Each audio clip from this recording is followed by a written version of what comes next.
Ladies up? and boys and girls, what's going on, Joe? Is it fuzzy hat season already up there where you at, dog? It's hoodie getting season down cold. here. It's getting a little bit chilly up here in Denver. We're definitely in fall, so we've got like 3 more weeks, and then it's just winter. The one thing I hate about this place is I wish fall was like actually a fucking season instead of like It's 3 not. weeks. They don't fall up there. 3 It goes. weeks. It's Get like out of here. it's like a month. It's like 1 month of fall where it's really No, pretty and it's my favorite season, and then it's just snow. I'm that's like, not it. well, that sucks. That's not It's it in at all. Yeah. That's one thing I gotta admit, man. New Mexico does not do. There's a lot of things New Mexico is not doing well currently. However, seasons, bro, I freaking love it, dude. This is my favorite time of the year. Like for the last month, it's just like perfect outside. Now it's getting a little chilly, but even when it's chilly during the day, it's still perfect outside. It's just nice. Best time of the year, no question. Love it. So what's going on, man? How you been? You out here just locking up big deals from what I hear. Rumor has it. I'm doing good. I feel like I wasn't even talking to that guy. That guy was just like talking to himself.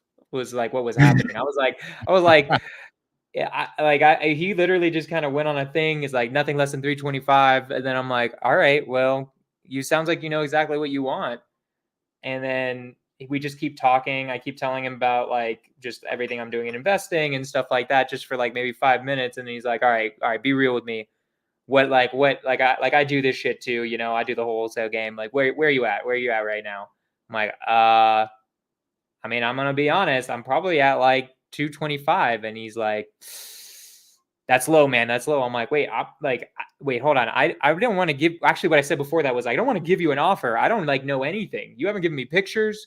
I have no clue what the condition is. I just know you have like attendance for $1,000 a month each. And he's like, yeah, but like if you just had to bullshit me right now, like give me a number, right? And I'm like, probably like 225 to 250. He's like, it's pretty low. I'll think about it. And I'm like, wait, what? That wasn't an offer. I'm not sure if I can do that. And he's like, well, make it an offer and let me know. And I'm like, what? Okay. That's actually hilarious. It was really funny. I was like, what's going on? You think you'll lock it up? You think you'll be able to lock it up?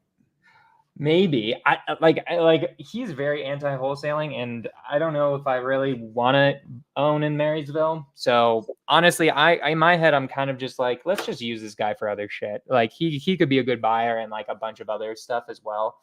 Because I don't want to own in Marysville. I definitely was thinking of wholesaling it, but I just wanted to like hold on, like let's see if, because I wanted to pitch seller financing too. He wasn't into it. So. Yeah. So anyway, what I'm hearing is you couldn't close it. I feel like I could close, but I'd have to lie and be deceptive, which I don't want to do. Don't do that. Exactly. Nobody likes that. We actually talked about it in my pitch battles call that we've been doing this week. It's been pretty fun. We talked about lying today. I'm not a fan of lying to close a deal.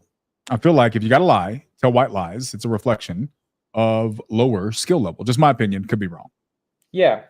Like I might be able to do it truthfully too. Like I might be like, hey man, but he wants a price that's way too fucking high. So it's like, I don't know. It's just like not worth it. Like I'm just like though he would probably drive me crazy. And that's not worth my mental health. like I just don't give a shit enough. Fair enough.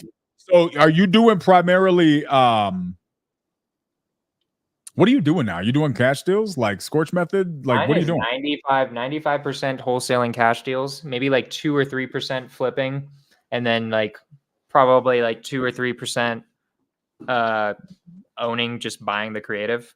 Like I'll probably buy like I've been buying creative pretty slowly. I want to be buying it quicker. I've been buying like a really good deal a year. Like a pretty solid deal. Like I'm about to buy one. I'm about to close on a sub 2.75%. Cash flows section 8, $1,000 a month. And the entry fee is 15 grand for rehab. There's no cash to seller. There's not that's just closing costs and that. That doesn't suck. It's a pretty cool deal. I'm pretty into that doesn't it. Suck at all. Where is this? Colorado Springs. Also doesn't suck. Well, look at you out here just crushing. So all of your deals are still coming from agents. Scorch Method, right? Yes, sir. It's my method. Colorado.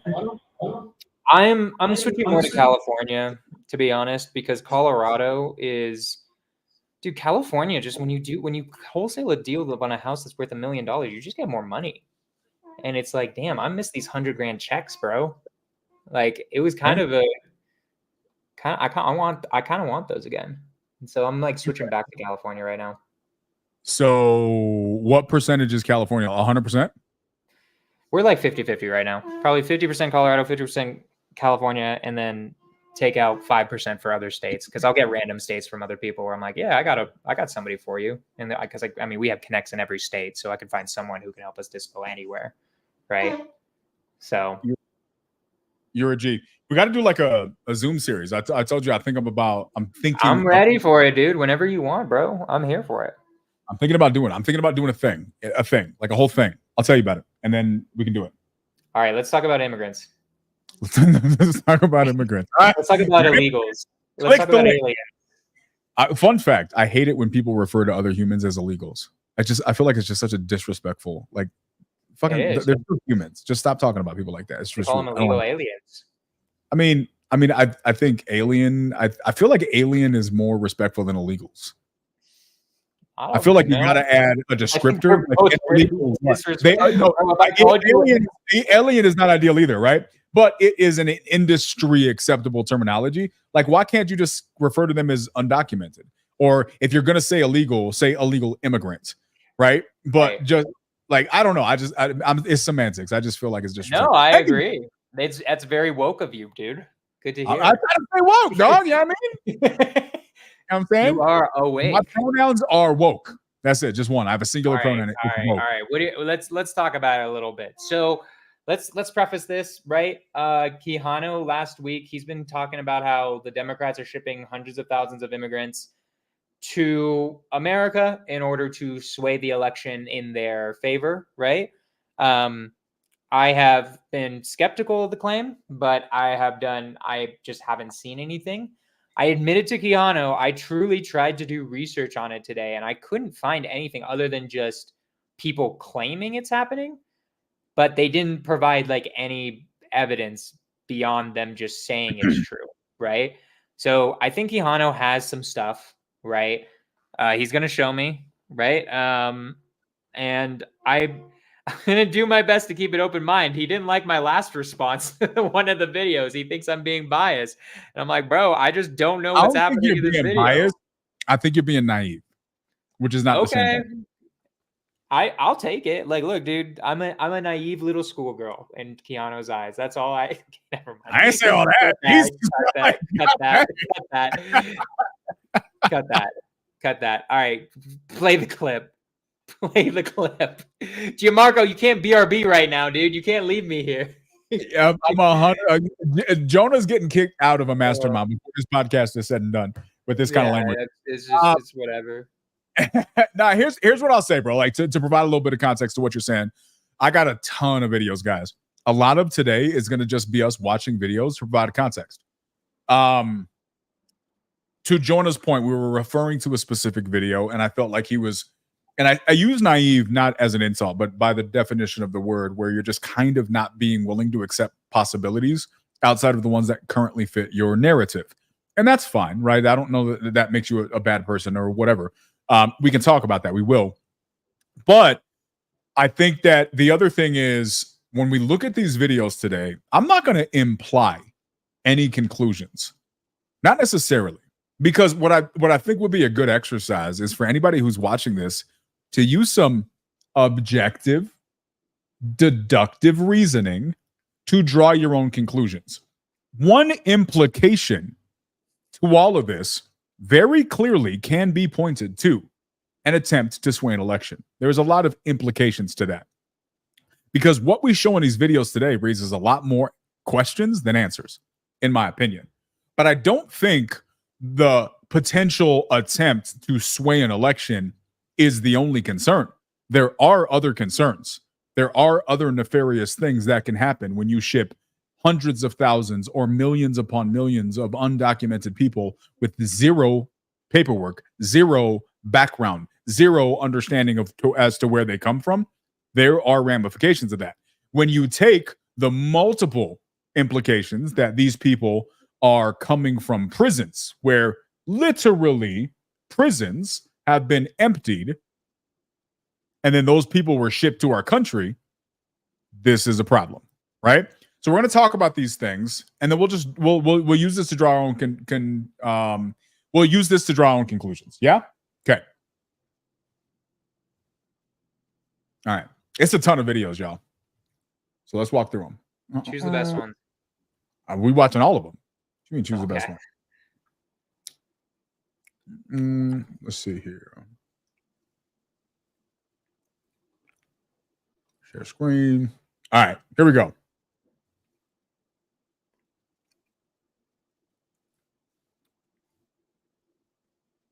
Thank you, Mr. Speaker. I rise in support of Chairman Comer's resolution, as if free flights, free phones, free health care, free education, free lawyers, and other freebies being offered to illegal aliens weren't already enough. The DC City Council decided to now give illegal aliens the right to vote, a right that more than 1.1 million American military service members have given their lives for.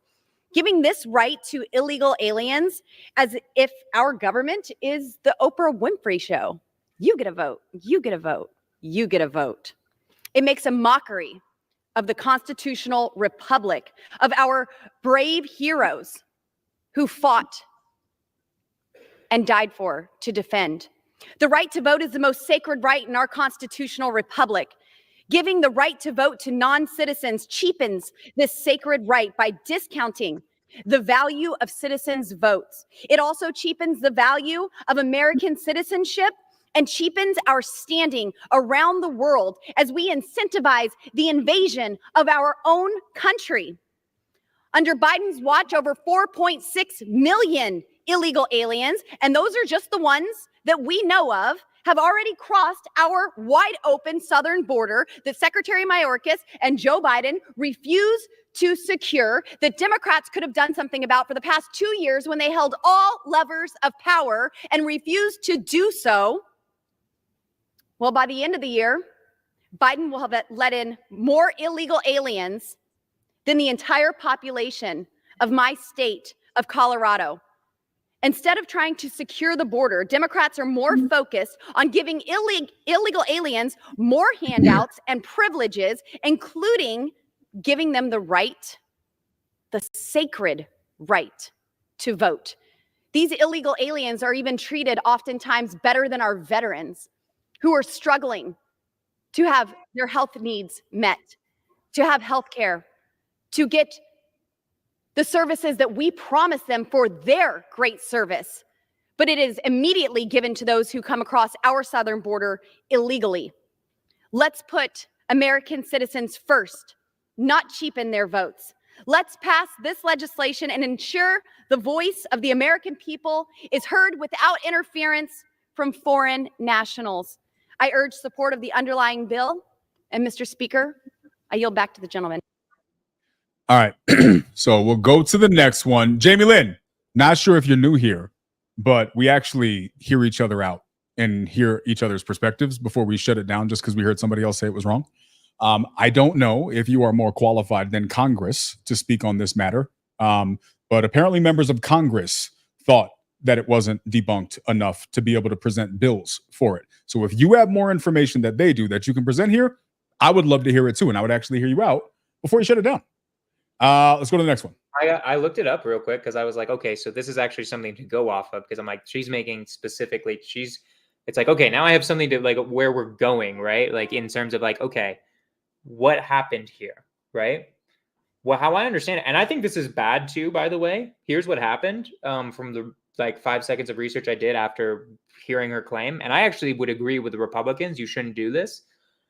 In DC, you can be an illegal citizen, or I'm sorry, an illegal immigrant and vote in local elections. So you can vote in like city council stuff, but not federal stuff is what I'm researching right now. And then what she's arguing against is saying that that's bad, right? That's the I don't know. That's what I've been searching right now. I'm like, okay, wait. So wait, can illegal immigrants vote in DC? That's what I looked up on Google. And what most people are saying is they can vote in city elections, local elections, but they can't vote in federal elections. And DC isn't a state, so not state elections either. I don't think that's good. I think that's bad.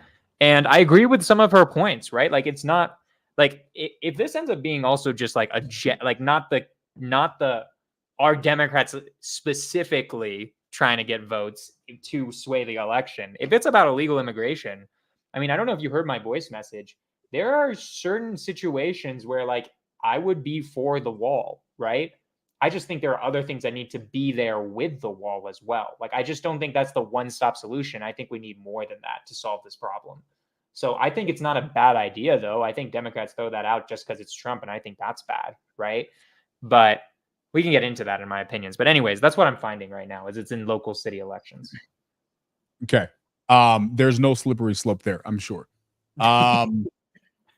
Okay. So I will. Look, I agree, though. It's not good. I don't think they should vote in local ones either. I think that's dumb. Like, they're not citizens. Okay. You want to keep playing some of these videos? Keep chatting about them? That's my reaction, though. It's like, I agree. That's bad. Which this one? Okay. Here we go. I want to ask you about President Biden's Executive Order 14019 on promoting access to voting. Can you speak to some of the concerns with this executive order? Absolutely. First of all, I believe that it's unconstitutional. But having said that, why is it that the Biden administration has absolutely resisted every effort to turn over any of the plans by any of the agencies? The House Committee on Administration issued subpoenas in July to every cabinet secretary and have asking for the plans for implementing Executive Order 14019. And not a single agency plan has been turned over to the House Administration Committee. And I included in my written testimony a file from a whistleblower who sent to me. He is a U.S. Marshal, and he sent the Department of Justice guidelines, instructions to all the U.S. Marshals, requiring them, notifying them that they're required to offer voter registration materials and voter education materials to everyone with whom they come into contact, including, and he sent me a file of someone who had to be registered to vote, who is a prisoner in a Texas federal facility. He's imprisoned for violating federal law because he was deported and returned. He's a Mexican citizen. It says that in his file, and he was registered to vote, and they're required to give him voter registration materials. That is happening in federal prisons all over the country. So let me ask you, then, is it your understanding that they are actually implementing the very plans that they refuse to turn over to Congress? They're absolutely doing that, and we get bits and snatches from people, from whistleblowers and from various sources, but nothing official. And if you want to know the most, you go to the Demos website, which is a left-wing organization, and they have literally been dispatched by the White House to federal agencies to help them implement this plan. They know more about what's going on in these agencies to implement this executive order than any member of Congress. Are they involved with implementing the executive order? Yes, they are. And are they in compliance with FACA or the Federal Advisory Committee Act? No, they are not. No, they are. So they're violating FACA. They are violating that. Yes, they are. And they brag about all the agencies that they have assisted over the last 3 years with implementing the executive order. This executive order obviously involves these various federal agencies in the voting process. And besides the concern that these agencies do not have expertise in this area, should the American people be concerned that this will be administered by politically appointed officials of the Biden-Harris administration? Well, absolutely, because the original executive order required that every plan had to be submitted to the White House, to the director of the Office of Domestic Policy, which at the time was held by Susan Rice. And it also goes on to say that federal funds and grants will be disseminated through the White House by the Office of Domestic Policy, by Susan Rice. And we do not know to this day who got the grants, how much they got. We know nothing about that. So in terms of these plans, were they all submitted to the White House for review?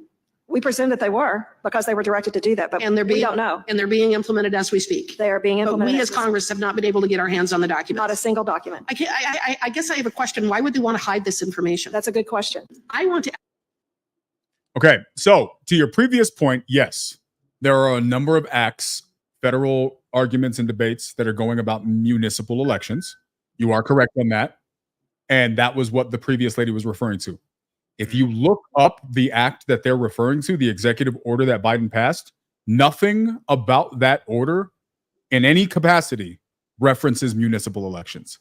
The word municipal is not in the order.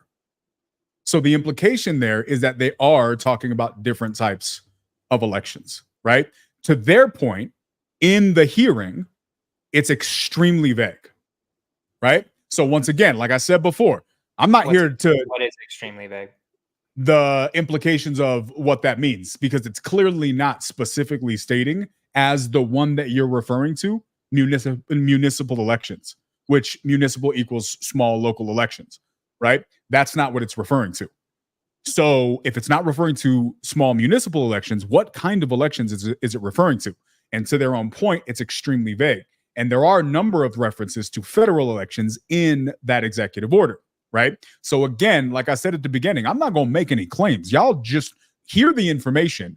Forget what social media or the news for whatever your political party told you, whether you're left or right. I don't care about none of that. Forget that. Just listen objectively and ask yourself, does this paint a clear picture that you feel comfortable with, or does it raise what you might deem to be serious questions? In my opinion, all of these videos, they just raise serious questions. So wait, I have a question because I'm trying to understand, because from what I got from that video was that we just don't know why the Biden administration is being weird about releasing documents related to this executive order. The executive order is to give people who are not documented and felons the right to vote in federal and federal. They didn't specifically say federal elections in this video clip. The word federal is in this executive order. The word municipal is not. And to their point, it's very vague. So the implication could read that this executive order, which is extremely vague, but does give people who do not have documentation in this United States the right to vote. And the implication is that it could be in federal elections. Okay. So I'm looking up, because I looked up the executive order she mentioned. It is hard to understand what exactly they're doing. They're definitely, I just want to point out, they're definitely not saying, at least out loud, like in this executive order, they're not saying, hey, this executive order is so that illegal immigrants can vote, right? So I just want to start Exactly that. not. But they're also not saying that. It does open the door for that possibility. And in my opinion, once again, like, okay, if it walks like a duck and it talks like a duck, it just calls itself a rabbit. What are we going to believe? Yeah, I would say, I mean, like, here's what I think. I'll tell you based on just 5 seconds, like probably what I think it is. Or here's what I'm thinking, right? I think it's weird that they're not releasing certain documents related to it. That is weird. That's definitely a point towards your side that like maybe there's something fishy happening there. I don't know why you can't release documents for that. I would say that a lot of the issues they're addressing though aren't bad, at least on paper. I'm definitely not against what they're writing here, because we can bring up the order. It's on the White House website. But they're talking about things like just making it where like there are multilingual people at the voting booths, so that like people understand what the fuck they're supposed to be doing. I think that's a great idea, right? Like that's like, why not? Like not everyone speaks English who's a citizen, right? So I don't know. Like, I would agree. It raises some questions why they're being weird about it. I would just say it's just to me there's just a huge question mark on what that would mean. It's like I don't know what that would mean. Like it is weird they're not releasing documents, and also it's weird. It's weird. Yeah. But yeah, that's how I feel about it. No, I'm with you, man. I'm with you. So let's go to the next one. Let's go to the next one.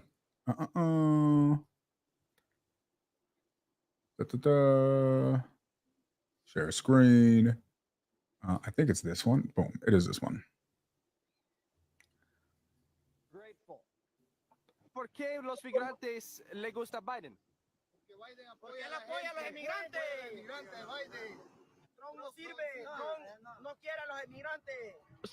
We'll screen it. Oye, Presidente Biden, en la elección, ¿migrantes prefiere Presidente Biden o Presidente Trump? How do you like Joe Biden? Joe Biden is the nice guy.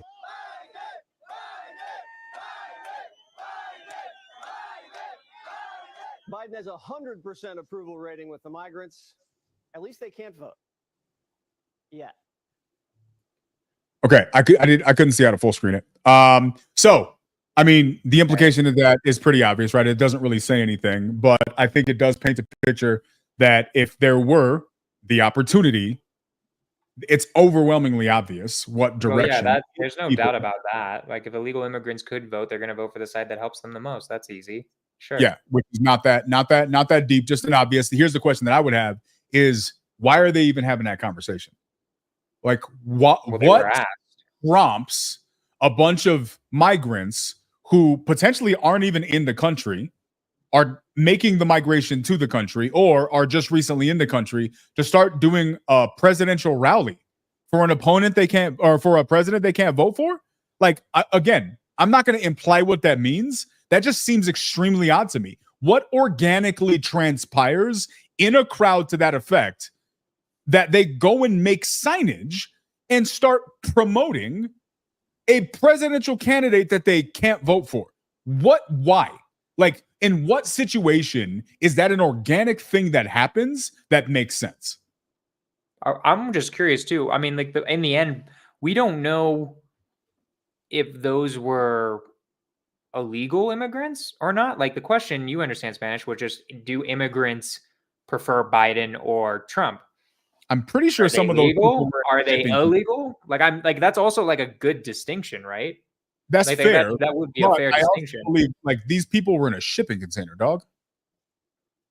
Like those people, no, like the people in the shipping container probably are not doing great and probably are illegal. But like you were talking about, I'm just talking about the rally. I just don't know. Like it's hard to guess. Like I don't know. Like I don't know if they're illegal. There's so much context that I don't have there where I'm like yeah, probably, they could be, they could not be. There's not enough context to tell what they are. That's fair. That's fair. Full transparency, bro. Do these people look like migrants, which is what these are? Getting me canceled? What are you just trying to say? Like, are you trying to be like circling around the brown people and be like, do these look like good people or bad people? The white guy in Denver. What are you doing, dude? What are you doing here, dog? What are you about to ask me, bro? Don't answer that question. That's not a fair question to ask you. What I will say is that they are referring to all of these people as migrants. So the assumption is by the headline that they're probably all, by definition, migrating. So they're probably. Then the question is, are they illegal or illegal? Because if they're legal, then they're legally walking from Ecuador to the United States. Seems legit. Dude, look, bro, I'll do it. I'll just to prove you wrong. I will legally walk from Ecuador to the United States. That actually, I believe you. Right to that. This is not my next video, but let's go to this one. By definition, vote in the chat, or you just tell me, does this look like a legal pilgrimage or a not so legal pilgrimage? Jonah?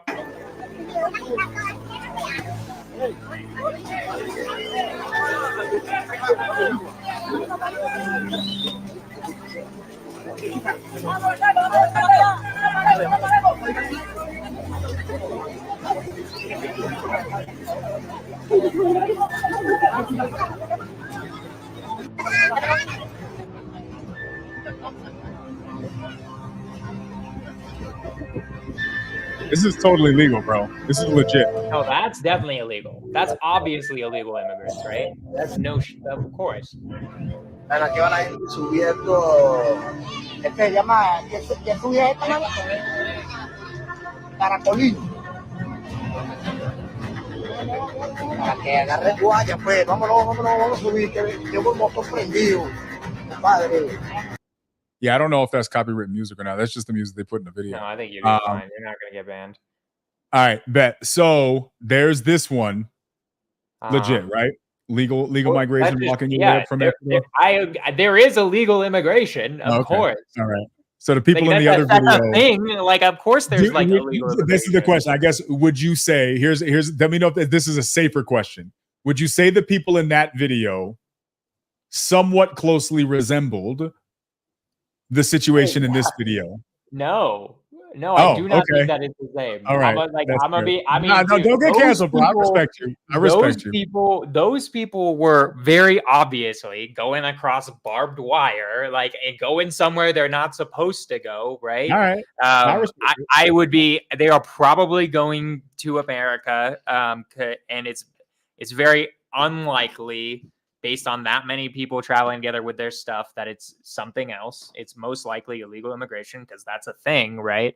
But I mean, the other people that were chanting the like we support Biden were not those people, right? I just can't tell from the previous video if those are the same like the same thing, right? Like it's really easy. That's fair. No, that's fair. I get you. I get you. We can't see that It's really street. easy to just be like, you're Spanish, you're Hispanic, you speak Spanish. I'm gonna just assume, right? I just don't know on the other videos. Those look like illegal immigrants for sure, right? Okay, your opinion. Voter ID. Good idea, bad idea? Okay. Good idea, but what I want also in a bill that would pass that is I want it to be basically like it's an automatic thing that's required of every single US citizen. So here's what I would mean. So here's my idea of how I would treat the voter ID problem. I actually think Republicans have a good point. I think you should have an ID in order to vote. But there are also extenuating circumstances with certain people where they live in incredibly rural areas without many government services, where it's really hard for like an 85-year-old to get an ID, right? I've seen videos of people being like, I've never had an ID. I'm 85. Why would I need that, right? So yeah, but in that in my head, wouldn't they be able to like? I feel like in that circumstance, then if the government wants to solve for this, then I don't know how you're 85 and you've never had an ID living in the United States. I guess rural areas you live in the we're talking like swamp people, Louisiana. Yeah, no, I got you. That makes sense to me. That makes sense to me. There's like these people have worked in coal mines and stuff like that. I get that. Yeah. But in that situation, like you're walking up, I'm sorry. That guy is going to sound like he's a guy from that place in the United States. That lady is going to sound like that. They're not going to sound or not speak any English. So once again, basic deductive reasoning, I feel like there should be solutions. Well, like if the Republicans had it their way, they wouldn't be able to vote because they don't have ideas. Right? But then you put a solution in place for that, right? Like I don't think I'm saying I agree with you. Like in my opinion, what we should do, like you're asking Jonah's opinion. I think what we should do is I think we should make it where ID is required, but also make it where ID is just basically given to you. Like some form of ID is basically given to you the same way that you get a social security number, right? When you're born. And then like that's updated over time if you wanted to like have your face and be able to do a driver's license and stuff like that. Like that's what I would do if I was president and king, is like I'd be like, okay, let's solve for both problems, because the Democrats are just complaining about one problem and the Republicans are complaining about another. President king? Yeah, I'm not, dude. I don't do this bullshit president shit. I'm gonna be king if I rule the fucking. All right. Vote, bro. Jonah. Look. You think I was? I'm not voting for Trump because it's a problem that he's a dictator. I want to be the dictator. You know what I'm saying? That's the most respectable response you've given me yet, sir. I respect that. I respect that more. Anyways, that's my opinion. It's like I don't think it should be ignored. I think it's completely fair on the Republican side, and but also we need to solve for the other problem. That's what just annoys me so much about politics. Is everyone's so wrapped up in getting reelected that they forget to like actually solve the fucking problem and just actually think first. I agree with that. And honestly, that's why I genuinely like the reality is this country was built by immigrants. Zero question. Whatever all of us are immigrants. They gave here. Yeah, correct. And the idea that like you make it so complicated for people to get in here is kind of silly. So yeah, I agree they create the problems that they don't want. But at what point does it become something else? I think we're past something else. This is what I have an issue with. I feel like if you've been in this country for 5 years on a visa and you're working and you're renewing it and you are paying taxes and you're a fantastic citizen and you can't get your citizenship because they're making you jump through stupid paperwork hoops that could be fixed by basic efficiency improvements, you're stupid. Like, why would you even threaten those people to not be in the country anymore because you're inefficient at your job? So I agree with you. This is something different. All right, so let's keep talking about the voting stuff. This is a version of the video that you saw that you thought was interesting. Starts out with the guy talking over it, but the end is actually the Spanish. So you can hear both sides since you're half Latino. Yvonne wanted to know if the reason that you wanted to let Latino women without papers come into the country so that you could lock somebody down in exchange for paperwork. Is that Look, like a dude, strategy? I will say this: more leads equals more deals closed. That's More all I'm leads, gonna more say. deals. You gotta fill up that Like, pipeline, bro. that's business, baby. Look, dude, I got this shit automated, bro. I got a VA on Bumble swiping right all day, paying $4 an hour. No, his profile says need papers. I got you. Swipe Yeah, right. every time. Every time. All right, let's hear this one out. We come from a company that is dedicated to registering Hispanic people so they can vote in upcoming elections. Are you already registered? We already voted. You already voted? Yes. Are you a citizen or? No. Have you already been registered or? Yeah. Are you a citizen or? No. Have you already been registered at work? Yes, we have. You've already been registered? Are you a citizen or not a citizen? No es. The apartment complex Elliott Norcross in Norcross, Georgia, is occupied primarily by non-citizens. We visited the complex to ask residents 2 questions. Are you a citizen and are you registered to vote? Shockingly, 14% of respondents admitted to being non-citizens registered to vote. Buenas, disculpe por molestar. Venimos con una organización que se dedica a registrar a la gente hispana para poder votar en las elecciones. ¿Ya la registraron a usted o? Ya. ¿Y fue en el trabajo o vino alguien a tocar? Ok. Muchas gracias. Y oiga, ¿y usted es ciudadana o? No. ¿Ya la registraron en el trabajo o en mi lado? Bueno, sí, nos dijeron, pero ¿Ya se registró? yo creo que sí. ¿En el trabajo? Ajá, sí. Oh, ok. ¿Usted es ciudadana o no es ciudadana? No es. ¿Ya lo están registrando en el trabajo ustedes? Sí, ya. ¿Ya lo registraron? Disculpe, es que no la oigo muy bien por el aire. ¿Ya lo registraron? Sí, ya. ¿Y usted es ciudadana o no es ciudadana? No. ¿No es? No. Venimos con una compañía que se dedica a registrar a la gente hispana para poder votar en las elecciones. ¿Ustedes están registrados? Nosotros ya votamos aquí. Ya votó. Sí. ¿Usted es ciudadana o? No. ¿Usted ya está registrado? ¿Se registró en el trabajo o algo así? No. Sí, ¿Ya se registró en el trabajo? Oh, ok. Oiga, ¿y usted es ciudadana o no es ciudadana?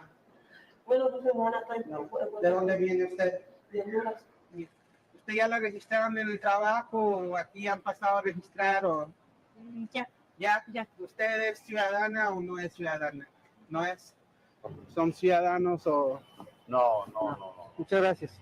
Dios los bendiga. Tú me estás diciendo que si somos ciudadanos, no. Somos ilegales. Oh. Pero estamos establecidos en este país y sin nosotros este país no valiera ver, ¿me entiendes? Porque somos los mejores trabajadores que puede tener Estados Unidos. According to Migration Policy Institute, approximately 339,000 non-citizens live in Georgia. If the 14% statistic holds true statewide, over 47,000 non-citizens would be registered to vote. For context, Joe Biden won the state of Georgia by just under 12,000 votes in the 2020 election. Based on our findings, the integrity of the 2024 election is in great jeopardy. All right, bro. Thoughts on that one? There were some convincing ones in that. I was curious. Some of those people sounded like they were so unsure or like maybe nervous. The most damning one was the one who's like, "Yeah, we already voted," right? Because like that's what she was saying in Spanish. She was like, "Yeah, we already voted," right? And which apprehensiveness actually lends credibility, because if you're a stranger, you asking me if I got my papers, I'm gonna be a little bit hesitant to answer that question, right? Like I'm not gonna answer. So I actually, that for me lends credibility that they were apprehensive to answer that question. Right. Yeah, I mean, that would be bad. Like, I mean, I agree. I mean, there's nothing with that video that I disagree with, right? The question is obviously like, can you generalize that is definitely happening throughout the entire state? Is it really 14%, or was it, or is there something with that building? Like, I would want to know more, but I mean, that is definitely concerning. Like, I for sure find that concerning. right? Like And that's this- not good. And this is where I kind of reiterate what I said at the beginning. It's like, guys, like at some point, here's the thing. Can we agree, Jonah, that if there is hypothetically something nefarious going on by either party, forget a party, if somebody in the government is trying to usurp an election in this capacity, can we agree that it's going to be something that they probably don't want documented in Senate hearings? Of course. Right? So the idea that we're going to find documentation official on official government websites to that seems naive, because by definition, if they're trying to do something that's not legal, it's going to be underhanded. Your evidence is going to be found more accurately in situations like this, because you can't solve for this. This is one apartment complex. And to be clear, I've seen 10 videos just like this in different places. However, let's forget those. Let's focus on the one that we can watch. If this is a macro view of something that exists in other places, it's freaking scary. It is indicative of a problem. And this is what detective work is. Now, we're not necessarily detectives, but it's my opinion in conversations that we've had in the past is that if we want to know what's going on in our world, we can't be naive and then think everybody's just going to feed it to us in a nice, beautiful package surrounded by 2 Tide commercials on the freaking evening news. That's not how real life works. If nefarious things are happening, they're going to be happening in nefarious fashions. And if we're going to think that anybody who sees something that looks sketchy and calls it sketchy is now a stupid conspiracy theorist, you're not that smart. You got to be smarter than that's silly. That's naive. Because to assume that this world is full of everybody who has fantastic intents is just silly. It's not how that works. We don't know what this means. But this is a problem. And the fact that there's not a clear answer to this points as what, in my opinion, evidence of a problem. So that's my point. I'm not making conclusions today. All I'm showing is a bunch of evidences to problems. And then at the end of that, you use your brain to say, so good research doesn't give you clear answers. Usually when it comes to stuff like this, what it does is it paints a picture. And then you have to draw your own conclusions from that picture, because when people are intentionally trying to hide the truth from you, you're not going to get the full picture. All you have is deductive reasoning. Does that make sense? No, and I agree with everything you just said, right? I mean, that is a pretty damning video, right? And you've shown me other videos too that are probably as damning. I mean, they covered over the Spanish, which was annoying, but like that one was nice because I could listen to what they're actually saying. I understand it, right? But I'm like, it might be happening. I think it's happening. The question is how big of a scale is it happening, right? Is it happening at such a point where it's actually flipping elections? And then is it happening purposefully where Democrats are literally shipping in illegal immigrants, right? Because that was the claim we had last week. I don't mind putting a question mark and being like, hey, are illegal immigrants voting in elections? And then how big of a problem is it, right? Is it such a problem that's actually flipping elections, right? That is an open question for the next one, right? I think it's bad. I don't think it's good. And yeah, like I don't like if those are illegal immigrants and they were saying they weren't citizens, right? Then that is a problem. The question is though, is like, are Democrats doing it on purpose, and then are they doing it to win elections? That's a whole nother claim, right? I would say like I don't know if it's a big enough problem to be flipping elections yet. But hold on. I think here's the thing. Let me ask you a question. Before I sent you videos like this, did you know that this even existed? I knew there was some illegal immigration voting, right? Like there are people that get through, right? Based on what I had seen before, it seemed incredibly rare, right? Like it seemed like the confirmed cases are incredibly small. But again, confirmed cases, what does that mean, right? Did someone go to jail? Like, I don't know what confirmed cases. And then you're still only getting a small sample size of what's real, because there's no way. So like, I don't know. Like maybe there is more, right? Here's my point. If we saw this and we don't know that this exists, then the answer is, to your previous point, well, I don't know. Does it mean I don't know that there's enough to switch a whole election? Well, if we didn't even know this existed, all that tells us is that we just don't know the scope.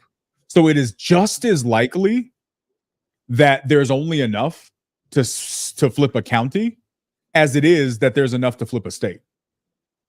Both I are wouldn't equal. say that. And here's why I wouldn't. I would say that's a little bit not quite fully logical, and here's why.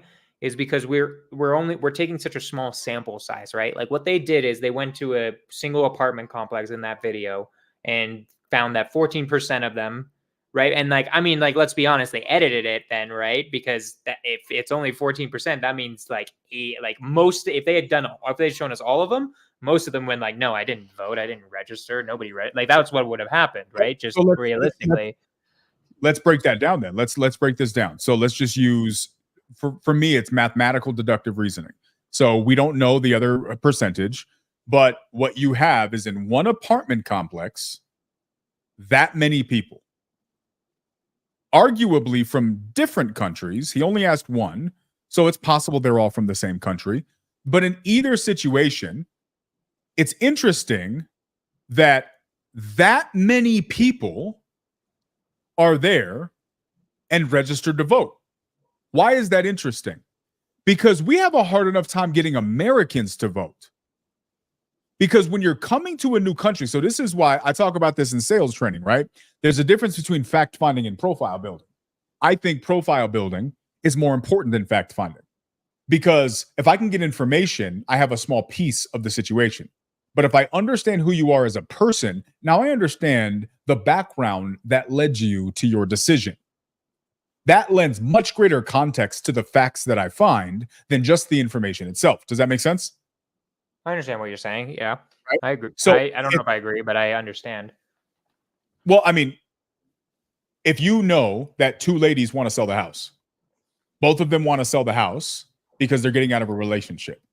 One's getting out of a relationship because they're amicably parting with a person that they just are no longer, it's amicable. They just getting divorced. The other one is escaping an abusive relationship. Are you going to tell me that the profile of that situation is not drastically different, even though of course they're incredibly different. I don't want to. I get what you're saying. Just keep going. It's not like I'm not going to argue this point. So that's my point, right? That's what I mean. So let's look at the profile of the people in this situation. You have made it to the United States. We have no clue how you got to the United States. Absolutely no clue whatsoever. You may have been here for 6 months. You may have been here for 20 years. We don't know in this video for this particular example. You may have walked through 17 countries to get here. You may have walked, taken 4 buses, got trafficked through cartel members. There could have been a lot of steps that you get through to get to this country. Now you're here. You got a job somehow. And somehow at your job, they're offering you things to vote? Well, let's first of all, on one hand, if you got it from your job, where the hell do you work that they're going through all of this? What's going on there? Is it a big corporate? Bro, at my company, I constantly am giving out voter registration forms. As you should. Morning meeting. Show me your KPIs. Have you voted? If not, let me. I give a voter registration form to every single VA I've got. What are you talking about? As you should. As you should. For the American election, yes? Yeah. Okay, good. They can just they can remote. They can vote by mail, dude. It's good. Vote by mail, dog. We call it remote voting. But now, so like when I look at that, it's like, okay, that's very strange. That profile is very weird because what's going on in the work? That I need information. Okay, forget that. Let's say it's not that.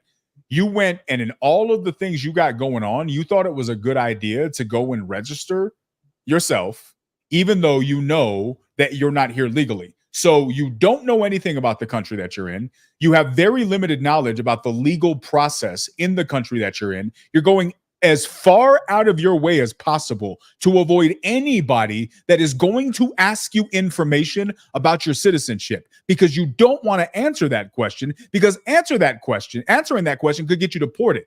But you're going to risk all of that to go and vote? Who's doing that? Nobody's doing that. It doesn't even make sense. It is literally the least logical decision. A person who is trying to stay as hidden and protect their anonymity as much as possible, for them to go of their own volition with no encouragement to sign a document and take that risk for them in there. There was families in there that had literally multiple children in there, right? So for me, when I look at this, I'm like, okay, if I'm profile building this situation, I don't have the answer to any of those questions. So I can't make any claims. But what I can do is ask questions.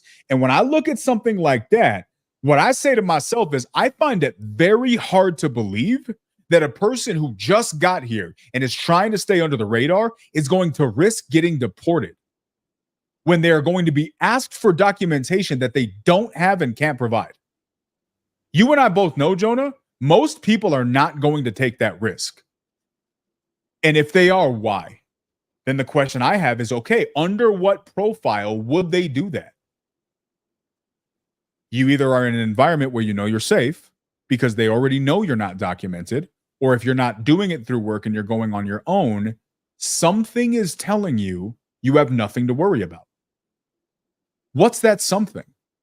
I don't know. Is the implication that they know they're protected because part of them even getting here in the first place is that they're supposed to be voting? That's part of their agreement? I don't know. That is a very lofty claim to make. But for me, if I use deductive reasoning and you told me you have to choose, this person is going to go, and I want your honest opinion on this. You very well may disagree with me on this. But if you have this person who just went through all that crap that we just described, and you know that they know them and their whole family is getting put in jail and then deported back to their country, what's more likely? That they're willing to risk all of that to vote in an election rather than just staying quiet and keeping their nose down so they can provide the family? Or option number Can I give you my opinion? No, I'm giving you option two. Option two is maybe there's something going on that they feel protected from ramifications. What that something is, I have no idea. I won't imply. If you ask my opinion, for me, the only way somebody in that circumstance is doing all that is if they know they're safe. Because it's just not worth putting everything you went through at risk, your family at risk, for something like that. I can't think of any logical reason a person who's here illegally who can get sent back would go through all that just for a vote. That's my opinion. What are your thoughts? Here's my thoughts. I mean, you don't need to give that much info to register to vote. The thing that I don't understand, that I'm still confused by, is how are they registering? Like I literally just recently registered to vote in Colorado because I moved from California to Colorado, so I had to re-register to vote, right? When I did that, I needed a social security number or a driver's license, right? Unless I guess all these people have driver's licenses. And then I don't even know, can you get a driver's license without a social security number? I don't remember. Like, it's hard for me to remember. So my confusion here is like, okay, are these like actually going through? Like, here's another scenario, another plausible scenario using deductive reasoning. Like, hear me out, Keanu. This is like, just in my head, this is just as equally likely as what you were saying. Whatever company they're working for or whatever is having them register to vote, which I think is weird. That is already a weird thing that's happening, right? I remember like at college and stuff, they'd have like drives to register to vote, and there'd be like, there's people outside of Trader Joe's that like try to get you to register to vote. But I think it's kind of weird that it's happening at a workplace, right? I don't know where these people work. That's a little weird. But let's say that's just happening and they're just kind of giving this form out. Are these people just kind of filling it out and just being like, oh, I guess I get to register to vote, right? Like, it's like more just like a thing, like if it's happening at work, right? And there are guys there who are like, hey, we're here to help people who can't speak English to vote. Here's like a Spanish form if you're like interested in voting. And then maybe they're like, oh, I guess I get to register to vote. And they just have no fucking clue, right? As like the illegal immigrant, and they just fill it out and they're like, I'm registered to vote. And now we're doing a video. And then like, I don't know if their registration actually went through, right? If they like actually are going to be able to go to the booth afterwards, or they're going to be like, bro, what the fuck is this? You didn't put any fucking numbers down, right? I just don't know, right? And then, so that's to answer your direct question. And then the other thing, the flaw in the logic of that video, the big flaw is, okay, we went to one apartment complex. That's a small sample size. If we went to every apartment complex, right, would it be Maybe like the next apartment complex over, it's 36%, right? Or maybe the next one is 0, Yeah, possible. right? So then we can't like necessarily generalize that it's 14% and then just be like using that as like, this is actually flipping elections. Well, this is why I threw the There's a lot Schrodinger of example out, right? For me, both are possible. I don't think one is more possible than the other. I think in this particular example, if we're using this as the sample size, it's a Schrodinger's cat situation. It is just as likely that it's more than 14% as it is that it's 0%. Both are likely. We don't know. It is both examples you gave. He goes to the next apartment complex and it's 36% or it's 0. Both are possible. We don't know. So when he says if this scales accurately, which he didn't imply it would, he just said if, then that's scary because those numbers are more than enough to sway an election. Way more than enough. Like 5x more than enough to sway an election. But to your point, we don't know. All this does is it's the point that I was trying to make earlier. All it does is it paints a picture. And my hope is that we look at this picture today and we just figure out, all right, does this raise questions? So we're going to get to the flying out things here in a second. You kidding me? 472,000 Venezuelans just got temporary protected status so that they could work. And with that, they get Social Security numbers. And with that Social Security number, you know what they can do? They can get a license. And with that, then they can register to vote. Let's not kid each other. That is true. That is not true. You know what? There are several points of identification that you can use to register to vote. One is a Social Security number and one is a license. Now, let me finish. When Biden says he's done more to secure the border and deal with the issue of immigration, according to Kareem Jean-Pierre, than anyone, that is so not true. It turns out that this past month of September, and we're not even done yet, will be the highest number of illegals coming through the border. So the question is, why are we not enforcing the law? And why, everybody wants to blame everyone else. There's enough blame to go around. How do you stop this? You stop it by closing the border. You stop it by not letting them come in. You stop it. And Joe Biden did everything he could to make sure that this thing could have been, that this country can be invaded. And we are being invaded. He got rid of Title 42. He got rid of Remain in Mexico. He stopped the wall. He's cutting the Texas razor wire. The economic impact of a country like ours, where we are, $33 trillion in debt, and we're running a $1.3 trillion deficit. Now we have to pay for education, medication, housing. We don't even know where to put these people. And the president can't meet with the mayor of one of the biggest cities and most wealthy cities in the country, one of the most influential cities, because this is what he wants. Okay. So another side of it, right? We didn't talk about this. I'm just letting the information kind of point it out. What about the situation where they just start naturalizing people, right? For whatever justification they want to deem. Now, all of a sudden, millions of people who were not here before 2-3 years ago are now magically here. And you got hundreds of thousands of people. Boom, here you go. No questions asked. We're going to naturalize you. Don't have to go through the traditional process. Now you get all the things that would allow you to vote. I mean, like, I'm kind of curious why the other person said that's not true. Like, I want to watch that whole show now. Like, why did she yell that's not true? I'm not sure. That lady's a judge, so my assumption is she knows what she's talking about. But like, that was kind of interesting to me. It's like, did the other person have evidence where that wasn't true, right? So, I mean, obviously, if that's happening, then that's a really big problem, right? Like, I'm gonna like this. That was kind of something. Like, that's when I was talking to you. Was like, dude, I kind of need a starting point of like, I need to like investigate a claim that someone is making, right? Like, I couldn't find anything about the Democrats shipping in people, right? There is an argument that like, and I lean more towards this argument that people in Venezuela are dealing with a political crisis that deserves asylum, right? And that's kind of like why there's been so much extra illegal immigration, is because Biden's been expanding like asylum rights in a way that no other president ever has, right? And there are problems with that. The way we're doing asylum is bad. The question is, to what end, right? That, for me, we don't know the answer to. They shouldn't be able to vote, right? Like, I don't think that should be given. But like the right to work, I think that actually isn't a bad idea. Like, if they're going to be here, they're coming from an awful, terrible situation, right? I'm I think we so should be able to let them have the right to work. They shouldn't be allowed to vote, but they should have the right to work. So look at this, right? Like you talk about this, and I muted it so we can chat while we're doing this. Actually, oh, she's talking. I don't know. Okay, I'll pause it. Like we'll listen to what she has to say in a second. Matter of fact, let's just hear it, and then we'll continue this conversation. Border are bracing for a massive migrant caravan making its way through Mexico. 2,000 migrants who crossed into southern Mexico on Sunday say time is of the essence, saying they're afraid of asylum changes under a new president come January, worried that this is their last chance to get into the country. News Nation's Jorge Ventura has the latest from San Antonio this morning.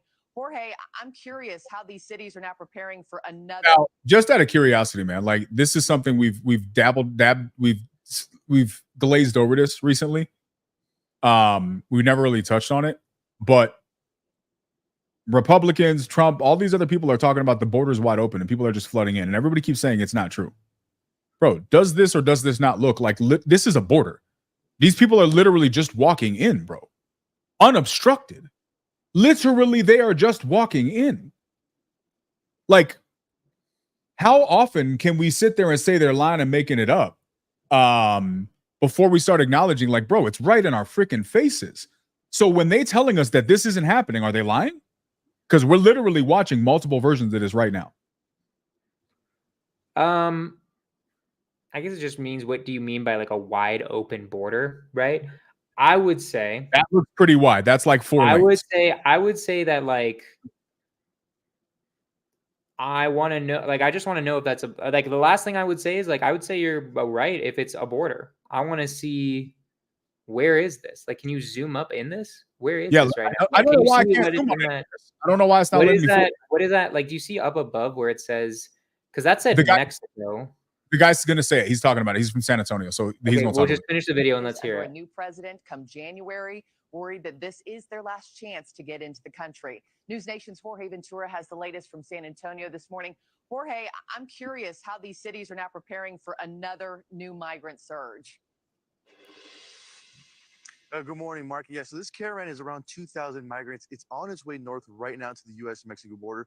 And officials across Texas say they are in active alert, including officials in El Paso. Now, officials in El Paso are adding that they are tracking that caravan's movement and are in active conversation with Mexican authorities. Many migrants are now viewing this as kind of their last chance to make it into the United States and seek asylum. With that upcoming election, migrants are expected that with a Trump administration, with that possibly of winning in November, that the Trump administration could introduce more of those hardline immigration policies and cracking down on asylum, but also ending that CBP-1 Act, which Mexican officials say now migrants are growing very impatient with, and say that we could possibly see even more of these smaller groups come here to the U.S. Now, right now, Marky, it's unclear if that migrant group would head to El Paso or another entry point here in Texas like McAllen, but officials say they are expecting that group to start making that way closer once they kind of reach Mexico City. We'll kind of see what direction they head to, but El Paso saying they are in active communication with Mexican officials at the moment, tracking that group headed. So that sounds like they're not at the border yet.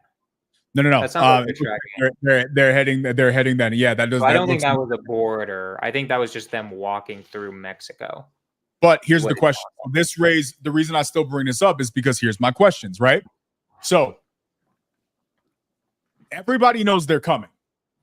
That is Tapachula, Mexico. It's at the southern border of Mexico. Uh-huh. How did Americans know? Let me just so we're clear. Interesting to me. And I'm sure maybe it's just a question of intel, right? I don't know. But let's go here. Share screen. This, like you realize that that's like not the Mexican border though, right? Yeah, like that's where it is. It's right here. Well, that's okay. Right? So that's into Mexico.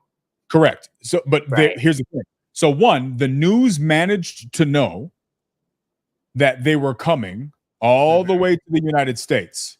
Right. And what were they saying? City officials were bracing for their arrival.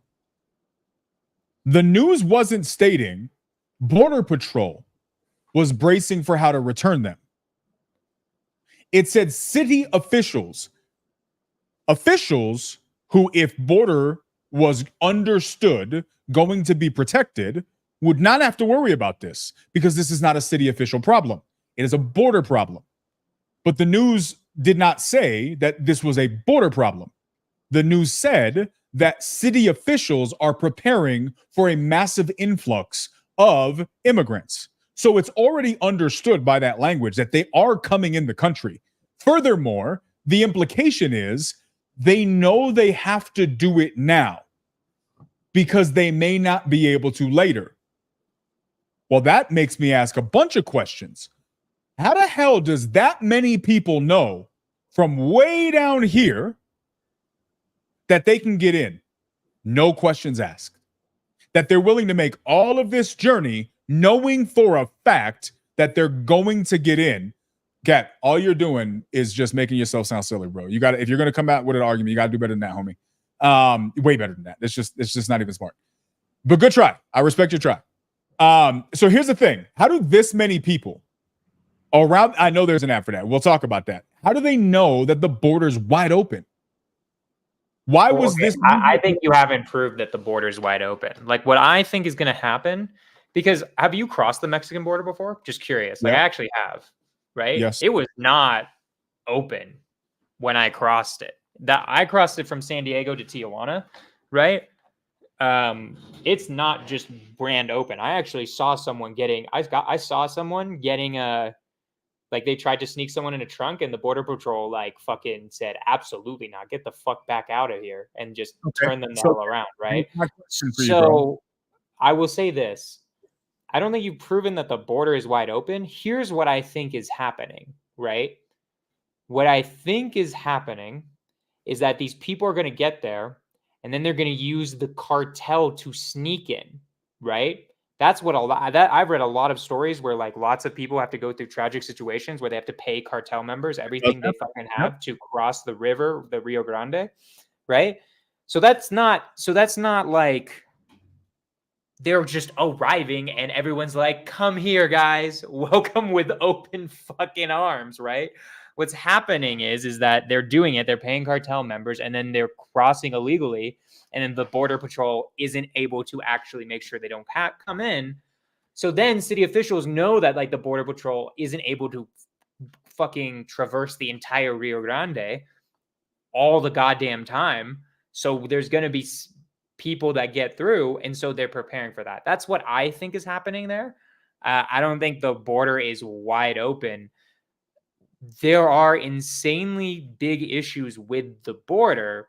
But I do not think that it's like, oh, come on in, guys. Here you fucking go, right? Like it's like people are doing drastic measures in order to get into this country. Maybe some are also claiming they're asylum seekers, and there are big problems with that. I don't agree with a lot of ways that Joe Biden dealt with that.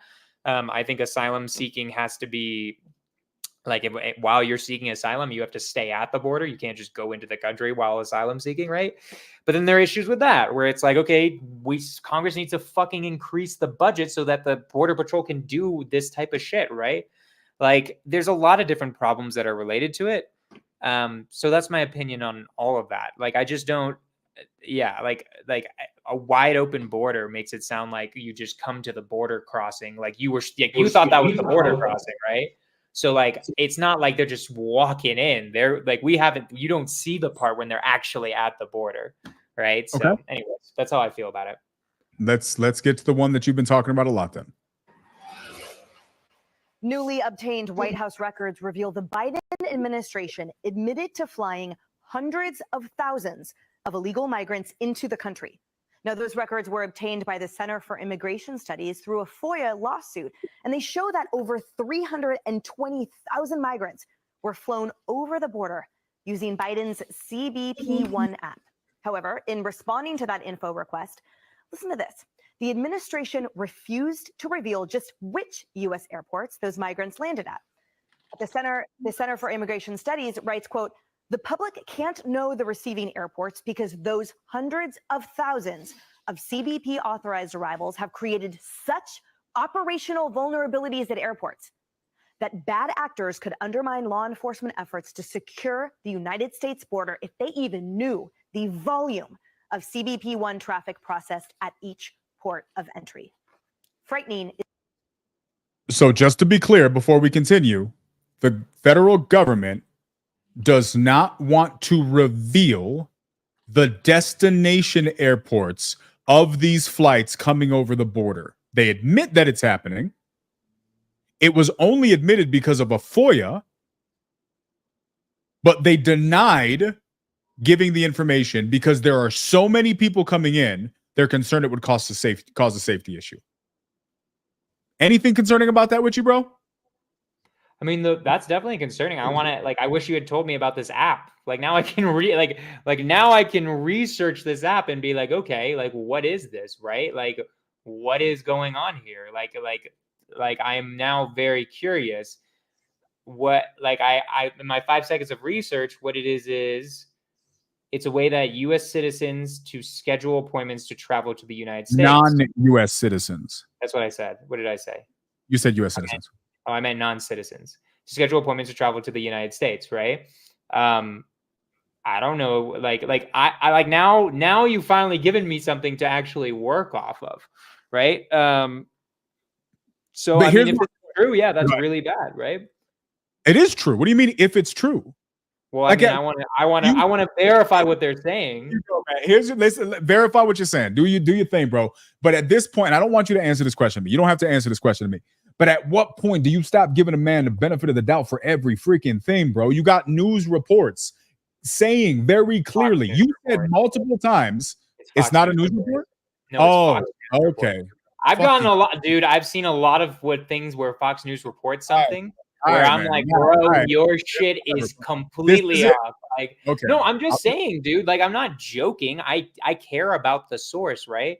Some of the things they say is true, and some of it is just bullshit. I've had them say things that I'm like, bro, you know this. What do you mean? Aren't they part of the mainstream media? Don't you not like the mainstream media? Aren't you?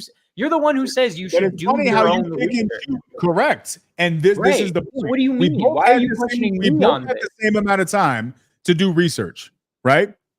You found nothing. I haven't even gone through half of my tabs, bro. You find what you're looking for in life, period. And if you only want to find evidence that the little fairy tale world that you think you live in is the one that's true, I promise you that's all you'll find. Bro, And this that's is the not point fair. of what- Hold on. Wait, that's an unfair thing. Here's why, right? Here's why that's unfair, right? Okay. You have a news feed filling you with things that I you didn't get like this on my watching. news feed. I went into the You've search and I typed, gotten a lot from your news feed, right? no. I typed the ones that I've sent you over time. I sent you these ones. I had to type 25 different queries in the search tab, and I had to look for most popular ones, and I had to sort through a bunch of shit that was completely unrelated. Right? It took me hours to put all these clips together. I didn't just wait for somebody to prove it to me. I didn't wait to fall into my lap. All I'm saying is that, and this, if you look at the gigantic ass list of clips that I found, this is at the bottom, bro. Very, very, very, very bottom. Because I didn't find these till the very, very last minute. But then when I found the right search terms that would pull up these videos, now I knew what to look for. Because why? They don't make it easy for you, bro. It's not like it's going to be sitting here on your lap. So yeah, it's here in this, but here's the thing. Oh, well, it's not on an official statement. It's conjecture. Oh, well, it's No, not on the I'm not saying it's bullshit you, but I'm saying immediately. in general. In general, this is people's response, right? Okay. Not you specifically, but that's what I'm saying, bro. You find what you're looking for. And granted, we were both busy. I know you didn't really get to looking into this till the very last minute today. In fairness, I didn't start till last night. I just had to stay up super late to do it. And then this morning we had a vet appointment for the dog an hour away. And so on the way there, on the way back, Yvonne drove, and she drives super slow. So I had plenty of time while I'm sitting there when we're driving back. I sat in the passenger seat, and that's when I researched all of this. I got you, Cap. I got you. So this is my point, bro. Like, at what point? Here's the thing. I am okay with you not necessarily just buying this. Where I take issue, and this is just a personal issue, I'm not saying this is wrong. Where I take issue is the overt benefit of the doubt that you give the system. I don't think the system's earned that, but you give it to them 100% of the time. You will vet something, and then the first response is maybe, and whatever comes after that maybe is a benefit of the doubt, not a valid question, right? I think the valid question, when we go back to that immigration video where all those people speaking Spanish. Wait, why do you think it's not a good, wait a minute. Why do you think it's not a good idea to give the benefit of the doubt and just in case, right? Like what if I'm wrong? Why am I going to believe something unless I can now, like this gives me something to actually go off of to be like, okay, CBP1 mobile app. Great. Now I can actually do research on this fucking mobile app. This is like a point of reference where I can actually start doing research, right? It's not fair to be like, dude, like you're just gonna look whatever you find for, bro. You had no idea about any of my Trump research until I gave you my Trump research. You didn't give me the illegal immigration research you did, right? I was going in blind. You probably would have never found what I was. You probably would have just assumed what I was saying about Trump with the Eastman memo. All that bullshit was just Jonah being crazy, right? So it's not really fair in the sense that you do get stuff like this in your feed constantly. So because of that, you are more likely to be able to find things like this than I am, just in the same way that I'm more likely to find things related to Trump being a dictator than you are, right? So I'm just saying, don't be unfair and be like, bro, like, why can't you find anything, right? It's naturally going to happen because your feed is feeding you something that gives you more videos than it does me. No, I hear the same you. way that mine feeds me. But right, when even I'm looking if you did this video, you have more keywords of what to look up, right? I'm willing to bet. Like, tell me if I'm wrong. Did you know about the CBP1 app before last night? I don't know anything about it. I heard about it. I've heard that there's an app where they're heard about it, yeah. Right?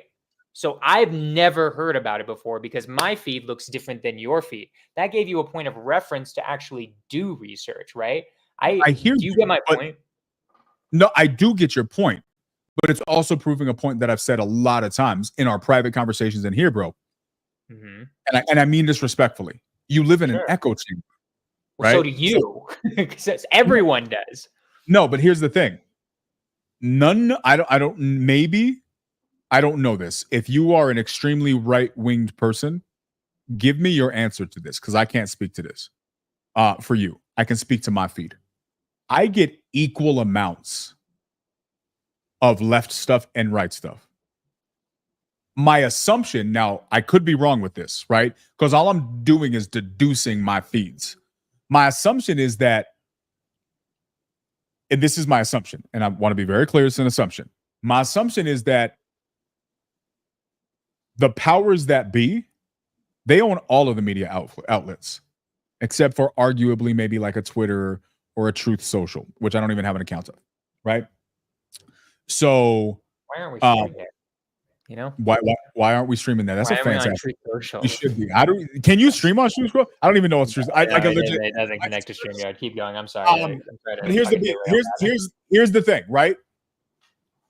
The news media is owned by all of these people. So as much as I might have an algorithm that feeds things that are more interesting to me, like real estate or business or the Trump stuff or conspiracy stuff or faith-based stuff, that's fair. But I get a ton of left-leaning stuff, a ton. My assumption is they own the media. They're going to put their stuff everywhere. So my assumption is that the left will be far more insulated because the algorithm has to feed you stuff you like. Wait, I get certain right-wing stuff. Like I didn't get that.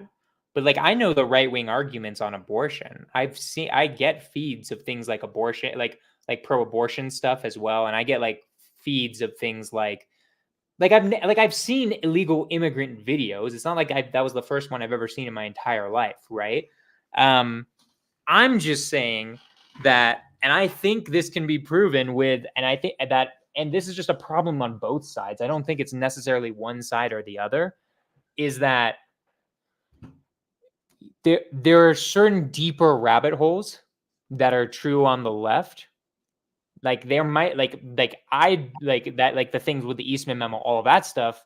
you hadn't heard of because I think your feed is more leaning to the right. And I hadn't heard of, I've never heard of this CBB. I've never heard of a mobile app specifically for this thing, right? You've heard of it before, which I'm assuming must have somehow come from your feed, right? At some point. So, and like, I've never seen the videos of like specifically videoing illegal immigrants, but like I've heard like Ben Shapiro talking about illegal immigration, right? So I'm just saying is that I'm contesting the fact that like I just don't like it when you're like, Jonah, if you just did the research, you could figure it the fuck out, right? I'm like, I just don't like that sentiment. It's like, bro, this is like a problem with media in general of like how much time do you have and what's being fed Yeah, to you. I hear you, bro. But here's the thing. I'm going to stand on what I said, not for the sake of being an ass, but for the sake of just proving my point that we've talked about a lot. What you're doing is you're just providing an excuse for the reality that if it's important, then someone has to feed that information to you. And I call bullshit. That's a lazy, intellectually lazy perspective. That if it's true, it's going to be fed to me. I'm sorry. That's just not how life works. Most things worth doing are work. To my previous point, none of the videos that I have here came from my feed. 0 of them. 0 of them.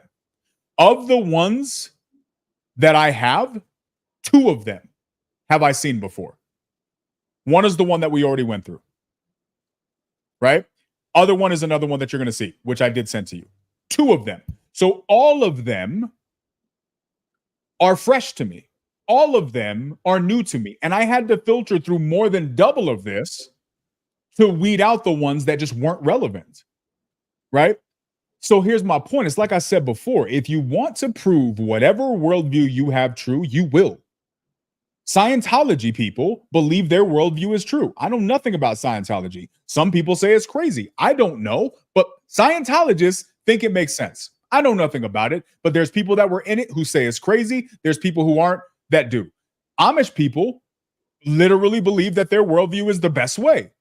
Mormons who will operate in polygamy, like we could go down the rabbit hole of people who think their worldview is perfect because they're only exposing themselves to that. And then you have people who expose themselves to things that are outside. And usually in those situations, it requires them getting like blackballed and like disowned by their family to go and learn that there's more to the world than what they were exposed to in their entire life. And then they achieve a version of enlightenment or whatever that looks like for them. That's their personal journey. My point is this, bro. I believe it's naive and intellectually lazy to just believe that the world we've always been exposed to is the right one. And anybody who questions that world is silly or crazy or unintelligent or a conspiracy theorist. Conspiracy theorist is the laziest, silliest insult on the planet. It's not even an insult.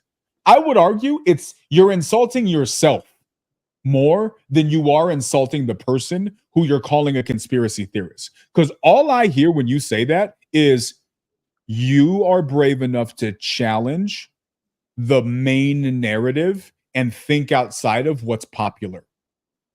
If you think that's an insult to describe me as that, whatever moniker you want to give that, you're silly.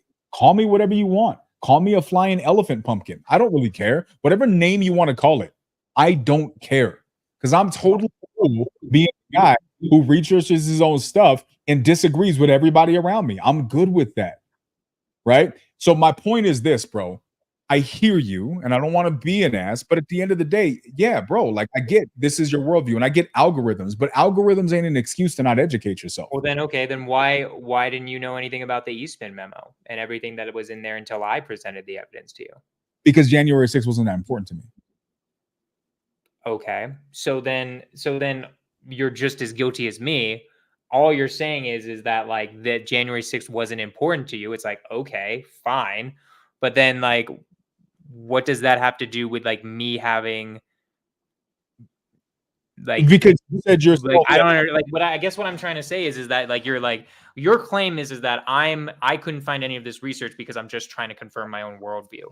And I take Go ahead. I'm sorry. Oh, am I wrong? Did I misinterpret what you just said?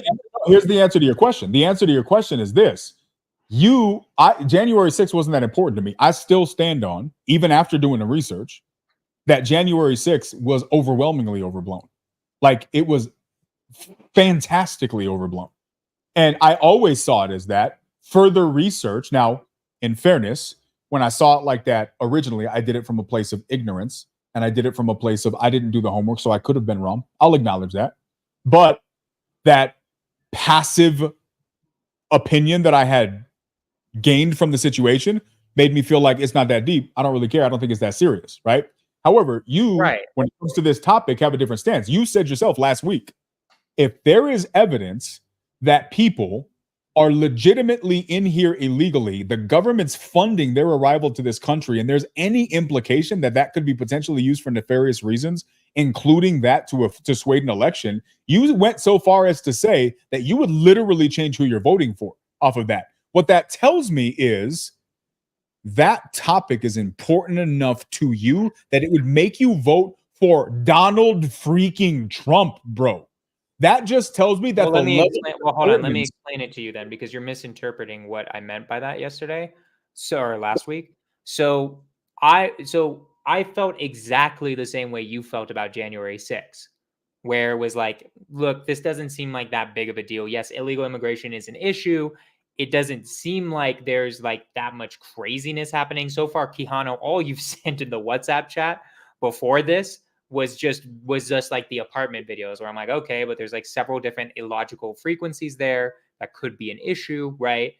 And so I'm just saying it's the exact same thing, where it was like it didn't seem like that big of a problem based on my previous potential ignorance, right? So I just want to say, like, what I don't want to do, because I'm calling this because I think this is unfair and I want you to be fair, is, hey, Jonah, like, this is like your inability to have found this without my help shows me that you're just confirming your own worldviews, which I'm saying no. Just in the same way as me showing you this evidence about January 6th, it doesn't mean you're just doing it to show your own worldviews. It's just that this shit is pretty hard to find, right? Like, and my point is that like I don't even have a reference point to go off of. If I had done, like, let's be like, I'm willing to bet we'll never know. If I hadn't given you my research on January 6th, I think it would have been insanely hard for you to have found the Eastman memo and all the shit that I found. Right? To find it when you gave it to me.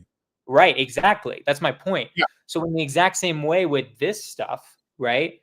This mobile app and it being used for like all of that, like, I didn't have any research to go off of. I'm like, Quijano, like, where the fuck am I even supposed to be looking right now? I'm looking it up on Google. I don't know what question to ask.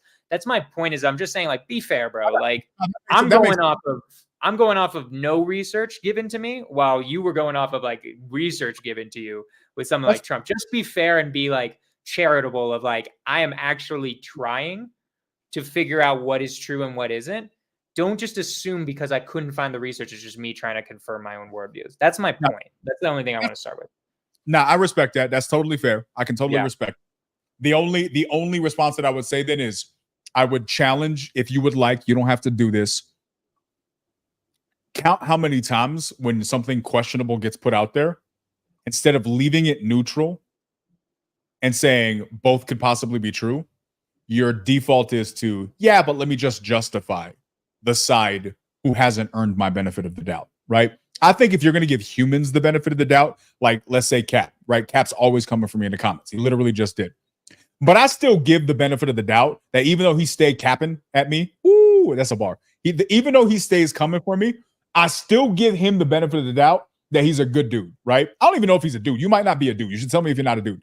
But I give him the benefit of the doubt that he's a good dude, right? Because I think humans deserve that.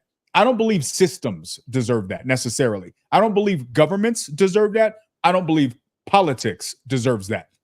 I think they deserve by default to have to earn my trust, to prove to me I should trust them.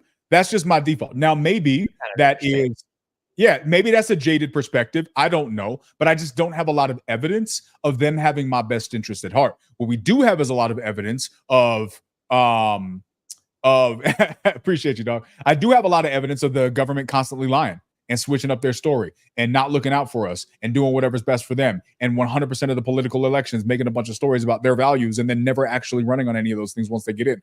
You know what I mean? I have a hard time believing DQ is doing that. It is you being skeptical, Jonah. It just is, bro. Sorry.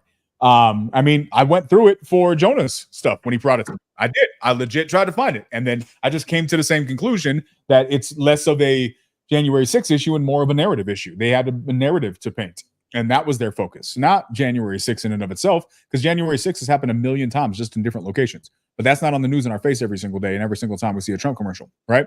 But to your point, that's fair. I respect that, Jonah. I hear you. Yeah. That's all. That's the only thing I wanted to point out, because like what I'm going to do now is, now that you've given me some reference points, it's like, okay, great. We have a very specific claim, right?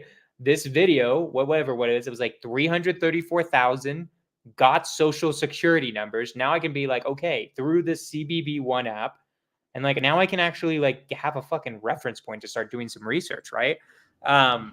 Anyways, but keep going. All right, like we'll finish. We won't watch this whole video, but the guy talks about it a little bit so you can have some context. Sure. This administration is both importing voters and creating a national entry process. The factors could undermine law enforcement efforts leaving airports, because those hundreds of thousands of CBP authorized arrivals have created such operational vulnerabilities at airports that bad actors could undermine law enforcement efforts to secure the United States border if they even knew the volume of CBP-1 traffic processed at each port of entry. Frightening is an understatement. And Elon Musk weighing in, saying this, quote, "This administration is both importing voters and creating a national security threat from unvetted illegal immigrants. It is highly probable that the groundwork is being laid for something far worse than 9/11. He writes, just a matter of time." Hammer. I was wrong about that last one there. I remember it was White Plains, New York, when the first flights started coming in. I just looked it up. It was October 2021. Those were underage migrants who were down the border in Texas that were flown up to White Plains. You remember the outrage there, and this was done under the cover of night. Everybody thought, what's going up out there? The Center for Immigration Studies took a look at this. They think it's legally dubious that you'd be able to do this, fly from another country up here. But in all likelihood, it's Venezuela, because that's where the app is being used a lot, and perhaps Cuba as well. There's a few other countries that were listed here: Nicaragua, Guatemala, Honduras, Colombia, Ecuador. I said a few. El Salvador, on and on the list goes. They should tell us where they're coming from, and they should tell us where they're going now. That's right. And there were questions about, remember, the actual ages of those underage migrants, because many of them were posing as juveniles. And in fact, we learned. All right, I'm going to go to a different one because this goes on. It's actually very interesting. I can show the whole thing here. No, Jasper, I'm not trying to do all that, bro. This was sufficient. So let's go to another one, a little bit more context on this.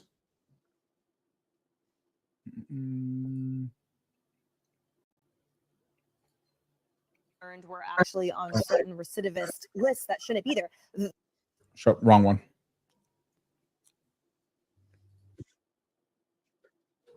Here we go. Present, share screen, Biden.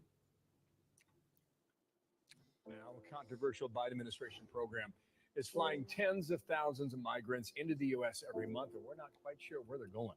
Alexis McGrath. Those fucking memes at the bottom, dude. This is a wild story a lot of people are talking about. It's not just migrants, as we talk about, flooding into the United States on foot pretty much every day, but they're also arriving at airports across the country. And the Biden administration has flown more than 350,000 migrants into the country using a controversial program to grant them humanitarian parole. It's a hot topic on the campaign trail. Customs and Border Patrol data showing that 350,000 that gives me some more migrants have been mobile program. What's that? I'm just saying, like, this stuff, like, what is the CHNV program? What is that? What are they doing? Like, now this gives, anyways, keep going. You can keep watching the video. Flown into the U.S. from Cuba, Haiti, Nicaragua, and Venezuela. That's just through the end of January. It's all part of a special program called the CHNV Parole Program that grants migrants 2 years of humanitarian parole. So the CBP denied a FOIA request to the name the airports where the migrants arrived. That was Center for Immigration Studies. They told them, in part, if disclosed, it would reveal operational vulnerabilities that could be exploited by bad actors. So no answer on where these people were going. While we see massive groups of migrants crossing illegally at the southern border every day, the migrants in this CHNV program are able to apply for asylum. How? Well, they use a cell phone app to do it. There are strict eligibility requirements, though, for this program, including having a supporter in the United States, undergoing security vetting, and then once the 2 years are up, they must apply for renewal or leave the country. So we'll see how that plays out. Republicans arguing that the migrants using Biden's parole program will end up staying here illegally. And several GOP states have already sued the Biden administration over the legality of this program. We're still waiting on a ruling on that. Talking about these flights, there's a lot of unanswered questions. Of course, this has been happening for the last 3 years. I believe Fox News actually broke that news when there were secret flights at the dead of night that were being transporting illegal immigrants throughout the country. And of course, this has been going on. Not just flying and busing illegal immigrants into the country, but of course there was a lot of criticism when Governor Abbott started busing illegal immigrants to these sanctuary cities. But one thing it did do was it shed light on the problem and it forced the issue. It forced some of these governors, some of these mayors in these sanctuary cities to actually talk about the issue, actually force the federal government to actually do something. So a lot of unanswered questions as far as who's coming to the country on these flights. But of course, we talk about the public safety, national security threats, the drugs, the criminals, suspected terrorists. I mean, that is still happening. That is a reality of the current situation on the border. We've been experiencing it for the last 3 years. And still right now, today, those are some of the issues that we're still facing in Texas. So very interesting, right? That guy appears to be a border agent of sorts, and he's talking about this. One thing you want to do to confirm this, go look at any single border agent talking about the border. There's a reason that 100% of border agencies support Trump and not Harris, right? They have been submitting complaints and requests for years that are getting ignored. And it comes down to like, all right, well, here's a really interesting question. First of all, it's a whole different topic if you want to talk about why did 300,000 or so children go missing. You've heard about that, right? I feel like I've heard of it. I don't know much about it. Hundreds of thousands of children have gone missing from the border that were in these detention centers. Gone, disappeared. No one knows where they are. No one's asking any questions, right? From the United States, to be clear. And then here's the other question. Why is this all happening in the middle of the night? Right? If this is on the up and up, and this is a legal vetted process that's safe and secure for this country, first of all, I can't think of any scenario why you really think this is a great idea, right? Like if you put to me a situation where you're like, all right, we wanted to put Ukraine citizens and give them a path to citizenship so they can get out of being bombed. I could understand a logical argument for that. You don't want them to get blown up, so you're taking them out of a war zone. All right, bet. I could hear a logical argument for that. What is the logical argument for 35 cities or countries across the country needing to be on this list that they need emergency asylum? Like, what is going on? Like, at what point? Well, hold on. The which they're talking about is the CHNV program, which I just looked up. That stands for Cubans, Haitians, Nicaraguans, and Venezuelans, right? All four. I mean, Haiti is civil war status. I don't know how much you know about it. Haiti, I get it. Hades in a bad place. Venezuelans, it's kind of the same thing. They're literally like using toilet paper as like they're like using paper as toilet paper, or using money as toilet paper, right? So those two countries are dealing with incredibly big humanitarian crises right now. Cuba's been one we've had since like the 80s. It was like a communism thing. I don't know if you know this, that like basically Cubans is like basically more or less can get citizenship almost immediately because we've always had this thing with communism. That's been a thing for like decades. That's been like a policy. Nicaraguans, I don't know what's up with Nicaragua. I don't know the political situation there, but 2 out of 4 of those are dealing with intense political issues, right? Then the program that they're talking about, like if you rewatch that video, it's like this many from Cuba, this many from Haiti, this many from Nicaragua, this many from Venezuela, right? So in my opinion, I think there is a good argument to be like, maybe we should help people out who are from these countries. I don't know. That's a whole different conversation, right? The most damning part, which is the part that I really want to research the most because it's what really matters, I think, in the end of what we're talking about is, are these people actually getting fucking social security numbers? It's one thing to help people. It's another thing to be like, can you people vote? Right? And that's what the judge was saying. That was like the most damning clip you showed so far. If what the judge is saying is true, right? I want to do more research into that and be like, is this true? There was a lady who was like, that's not true on the same show. So like, I'm curious, what does the lady have to say? Like, it would be awesome to watch that full episode and see what's going on, right? Like, so anyways, I would just say this though. Kihano, I mean, these all definitely raise questions. And I feel like so far I still need to do more research. Like, what is the point of the CHNV? So far, that one makes sense. The app, so far, I haven't been, what I've found doesn't make much sense. Like, all it is just a way to get easier into the country. Like, what the fuck? That's weird, right? So you're definitely raising questions for me. So I'll just let you know, like, that's my reaction so far is like, some of this seems like this could be valid, like trying to get people out of political situations, and maybe that's a bad idea for America. I don't know, right? The other stuff, like what I'm curious about is, can all these people fucking vote? If that's true, then it's like, okay, Keanu's right. I should vote for Trump, right? Like I should do this research before the election and see if what he's presenting is true right now. Because right now he's showing me TikTok clips. So now I'm like, okay, now I can go to the actual US Citizenship and Immigration Services and at least start seeing what they say this can do, and then be like, do they get a social security number from the CBCB program? And then I can go down more of a rabbit hole, right? And figure out like, okay, is what the mainstream media on Fox telling me is true, or are they lying for their own agenda to get people to vote for Biden, right? Because that could also be a possibility, is that these people are lying so you vote for Trump. I just don't know. Some of this stuff seems pretty damning. And I'm like, all right, now I got to do my own research, right? So anywho, I'm just letting you know where I'm at right now. No, I appreciate it. I respect. I can't really argue with any of that at all. Yeah. All right, let's watch a few more.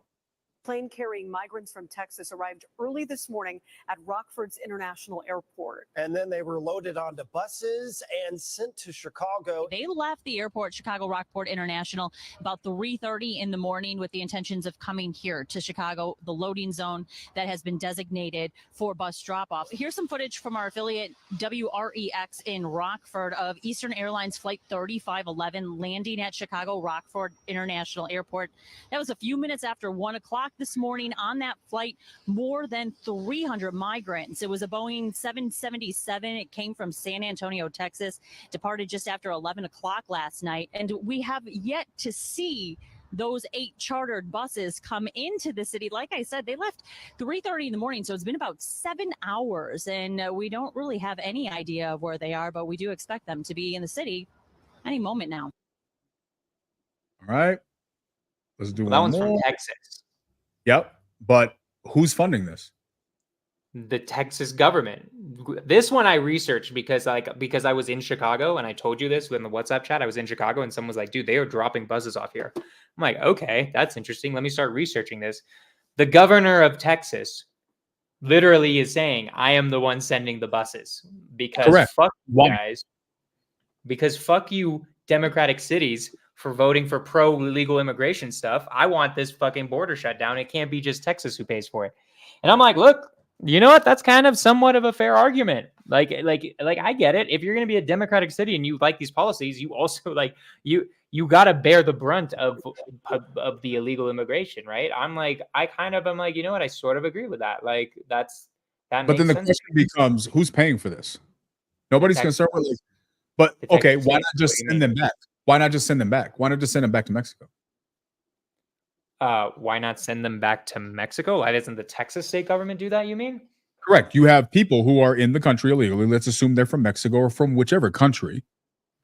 Doesn't it seem more logical to you that if we have people that have entered this country illegally, that we don't want to be in our state, isn't it more logical that you send them back to their country of origin rather than sending them to a different state in our same country? Look, I kind of agree with that. I think it has to do, I'm pretty sure what that has to do with is that if I understand how immigration works, it's a federal thing. So I'm not sure if the state of Texas can legally send people back. I think it has to be the federal government. Otherwise, they're committing a constitutional. What I understand about it is the government are refusing them, and they're not letting the planes land. So they're blocking the runways. So that way, what are we all talking of about? Venezuela's done it. Mexico's done it. Multiple governments, when the Might be U.S. tried to send them back, returned them. And this is one of the things that Trump said multiple times. He's like, "This is just proof that you're failing in your foreign affairs because you're literally letting these governments, you're letting these people come into the country, and the few that you do try to deport, which is a fraction of the ones that you should be deporting, when the government refuses to let them come back, they're blocking the runways. You're literally just coming back and you're not saying anything. You're just letting it fly, and then you're letting them go into the country, sending them to a different state. This is a problem. This is basic management. This is basic leadership. This is what they mean when they say they're failing at the border. They're failing at these options. Because if you're going to tell me as a leader of the most powerful nation in the world, arguably, I guess at this point by many, and you can't manage to get citizens back to their country who have illegally entered your country without a problem, they don't respect you. What are you doing wrong? No, I agree. That's bad. All right, let's talk about some money. We wanted to show you just how much asylum seekers are getting in some of our biggest blue cities, starting right here in New York. If you're a migrant, you're guaranteed housing, some of them being placed in hotel rooms that average $300 a night. Then a number of those migrants qualify to be part of the $53 million debit card pilot program. That means they are handed $1,000 on a debit card each and every month. Add SNAP benefits on top of that, and we're talking an additional $1,400.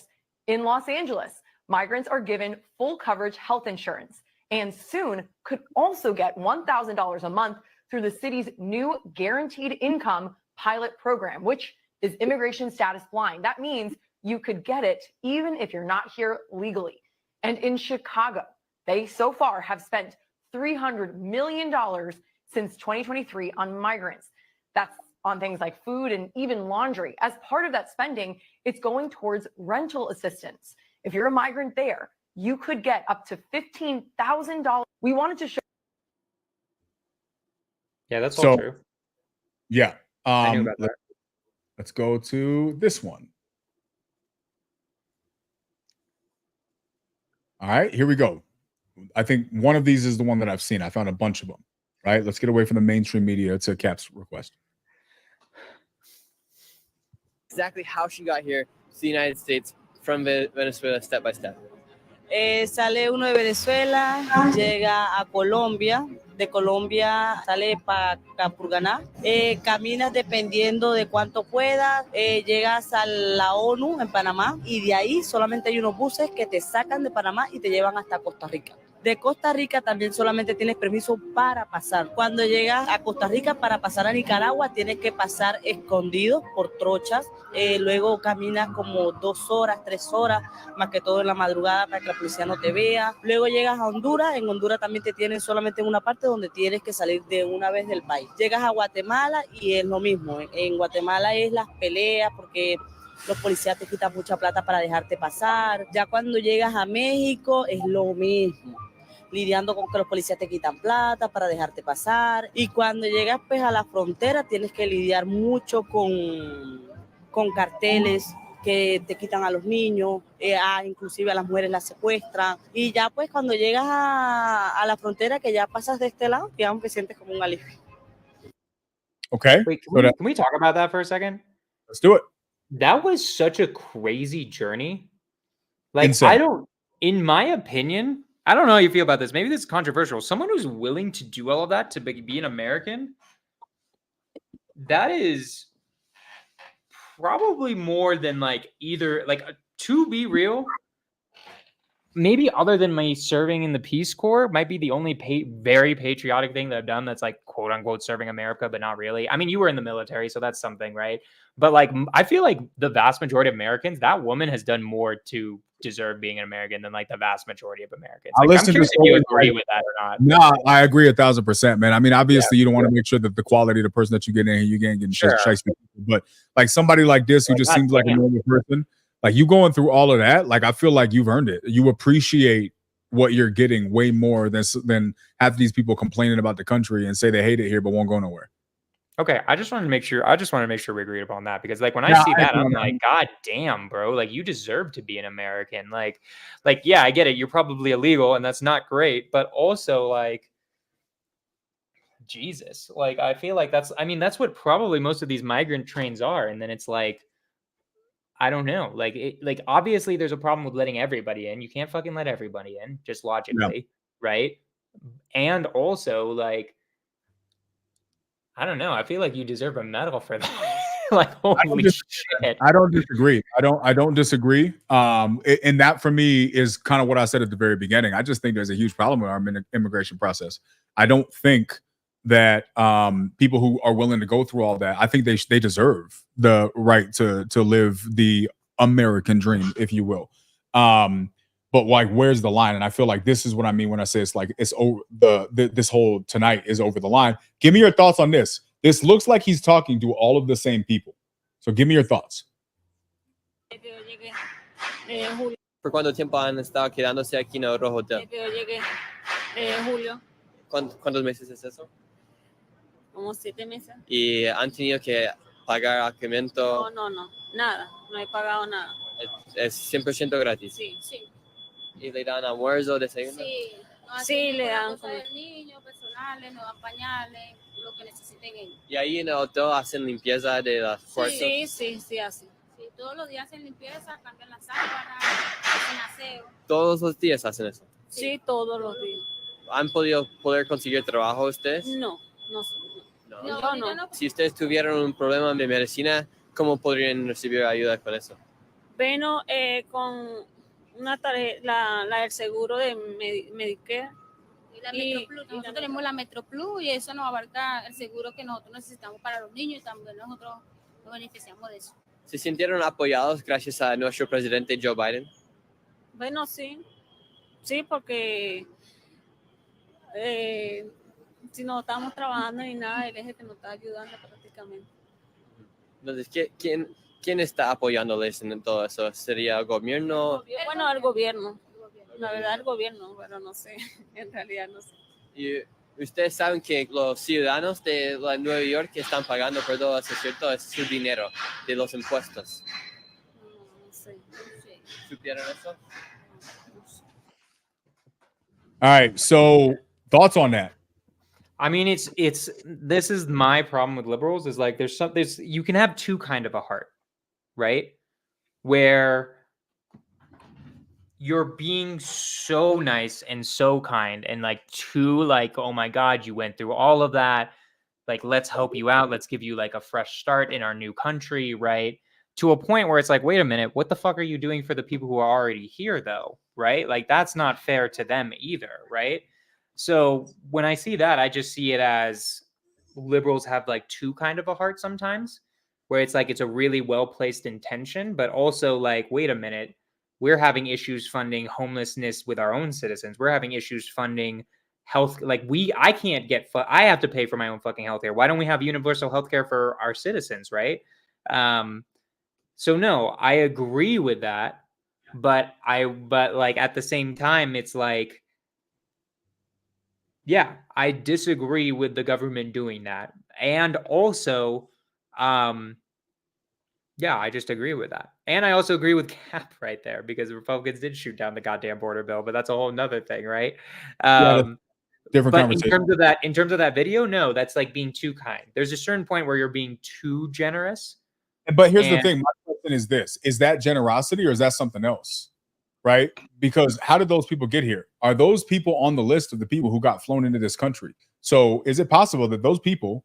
Wait, I thought you said it's the same people who went through that whole crazy fucking journey. Or is that not the same people? No, oh, I thought you said those are the same people.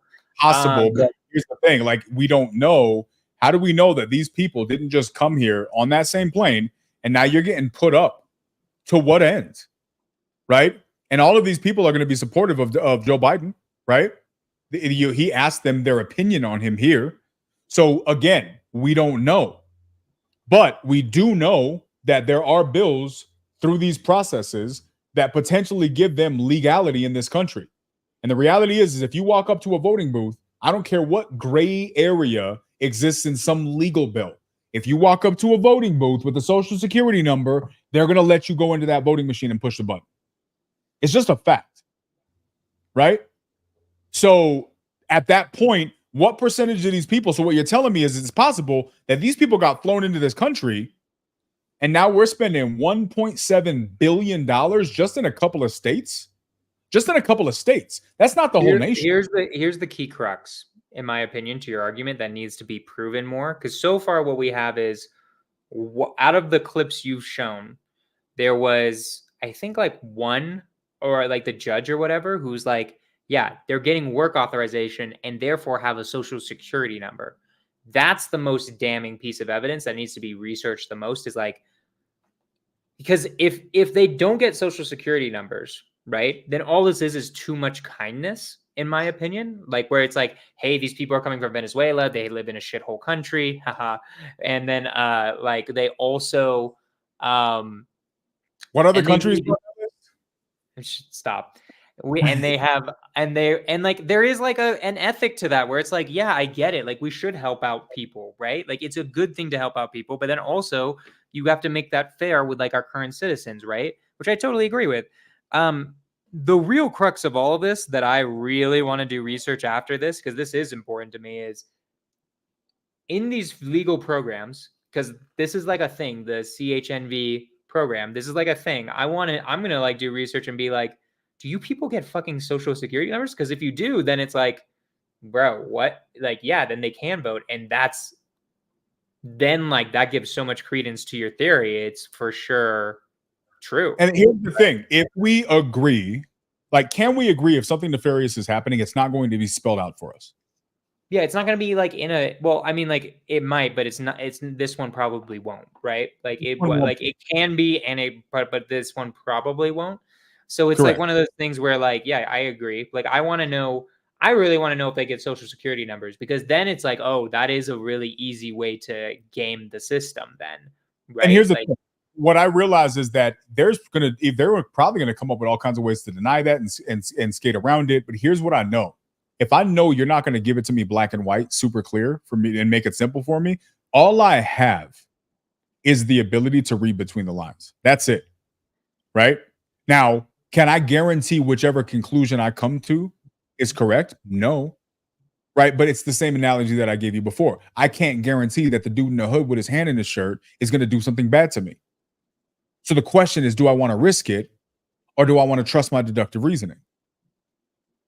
And whether we realize it or not, when we choose to trust or not trust everything the government tells us or everything the TV tells us, that's what we're doing. Because whether you want to realize or accept this or not, Jonah, if a person is coming at you in these streets, they got something in their hand in their shirt, they may or may not have something there. You don't have peer-reviewed research to prove whether or not they're going to attack you. You don't have a double-blinded study. You don't have documentation to confirm this. You got 5 seconds to read the room and say, is there enough shady information piling up here to make me be cautious?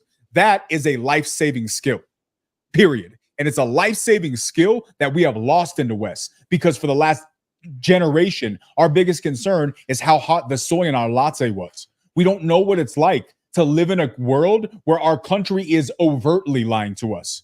All we have is the hypothetical theory that they might be lying to us. We don't know what it's like to live in a world where our country is overtly controlling us and trying to do us harm. We just have theories that they might be, right? So the question is, Cap, every time I want to give you credit for sounding smart, you sound stupid as fuck, bro. I love you, but you got to stop making yourself sound so dumb. My example proves true, bro. This doesn't change my point. My point is, if somebody is walking up to you in the hood with their hand in their shirt, glancing around, walking up to you, you have no evidence that they're going to rob you. Are you going to be a dumbass and keep going that direction? Or are you going to turn around and get out of a potentially dangerous situation? Like, this is just common sense. If you don't know the answer to that, I wish you the best of luck on surviving life. But the reality is, Jonah, we live in a world where we're allowed to be this naive because we live in a soft, cushy society. That can end any day, Jonah. That could end tomorrow. Who's going to survive that? The majority of the people who just blindly believe what everybody tells them will fail miserably. You want to talk about evolution? That's survival of the fittest at its finest, my guy. Wait, so you do believe in I guess I do today. it? When it serves your purposes. Here's the thing. That's it, man. It's survival of the fittest. You got to be smart enough. But the fact is, we've lived in a cushy society. We've never had to use critical thinking. People in certain environments have, but a lot of us have not. And as a result, we just believe what we're fed. It's just a nature of being in a cushy society. This is why you get people from communist societies. None of those people are voting for Harris, bro. Find me a person who comes from a communist nation, who is in this country legally, who agrees with Harris's stuff. You're going to have a hard time finding them. Find me somebody who comes from that world, because the world we live in here in cushy USA today tells us it's going to be okay. But people who have been on the other side of that, who've lived through overt lies, not covert ones like the ones we get in our country, they know what this turns into. So my point is this, bro. Just like the guy in the hood, what we're talking about here, Jonah, let me ask you a question. Hypothetically, let's just put a hypothetical question. If your government, let's just assume for the sake of this hypothetical question, if your party is lying to your face so that they can subvert the election, so they can get into power nefariously to execute whatever plans they have in place. As an American citizen who is an extremely rational and intelligent person, would that be something you would have a problem with that could paint the picture towards negatively impacting your life in the future? Of course. So then here's my question. Just like the guy in the hood, if you see a guy in the hood who's got his hand in his shirt, nobody else is around, but he's looking like this and he's walking up towards you quick, are you trying to get out of this situation, or are you just going to trust because you have no peer-reviewed evidence he's probably not going to do anything wrong? No, I'm not a fucking idiot. I'm not going up. I get it. I have street smarts. So you're going to read the room, and even though you don't have facts, even though you don't have evidence, even though you don't have peer-reviewed data, you're going to read the room and say, I don't know what's going to happen, but there's enough weird-ass questions that it's safer for me to go the other way. That's it. My question is, why don't people do that when it comes to politics?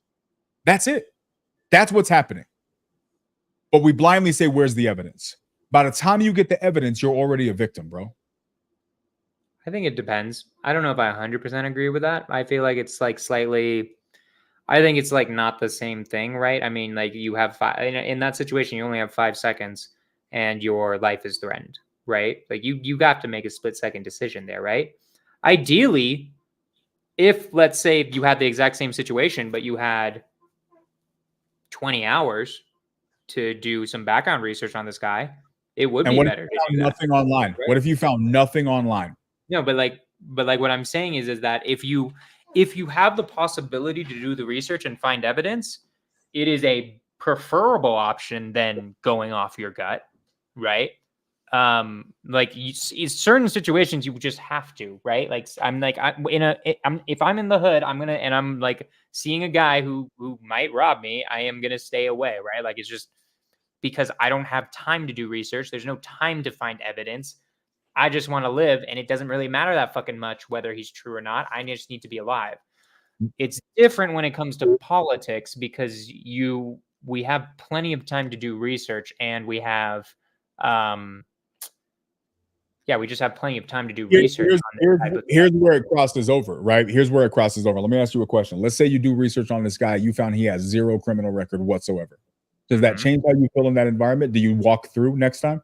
Or do you still go the other way? Because if I knew the guy had zero criminal record, I would be more willing to walk through. Interesting. Sure. So you don't think it wouldn't be the same thing, right? So it would definitely change my perspective where I might, depending on the scenario, right? Like if I actually knew, I mean, it's like kind of like asking like this, like, I mean, like how do people who live in the hood get through it, right? It's because they have the information of who's actually a fucking killer and who's an innocent, normal human being, right? So Not necessarily. There's more to it than that. But here's the thing: you think everybody who's committed a crime has gotten a criminal record? You realize that there are people who live in those environments who just maybe have not got caught, right? Or maybe they live in an environment.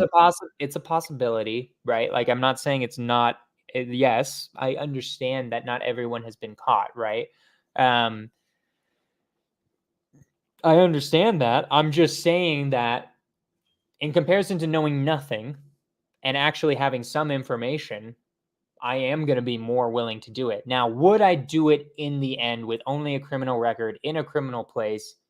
Probably not, just because it's not worth it.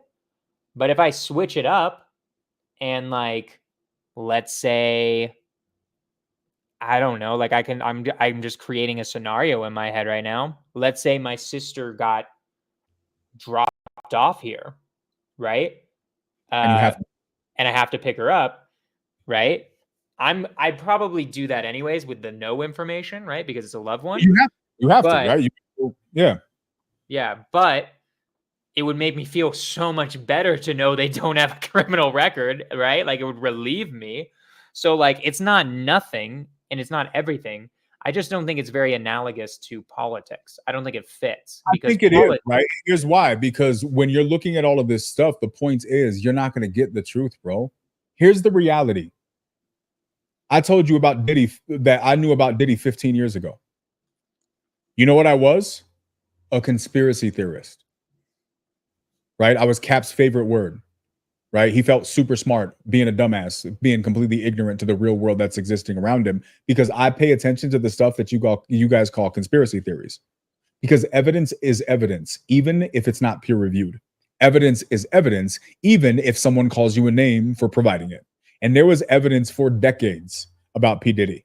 His former assistant, who is now being hailed as a source of extremely credible information, was outed and mocked forever. Now, all of a sudden, a crazy person's the genius. What's the difference between a crazy person and a genius? Usually the outcome of the thing you're talking about. She wasn't crazy after all. Same thing with Weinstein. People knew about that dude forever. Same thing with freaking with Epstein. People knew about that dude forever. Same thing with all the child trafficking. You think those 300,000 kids went missing for nothing?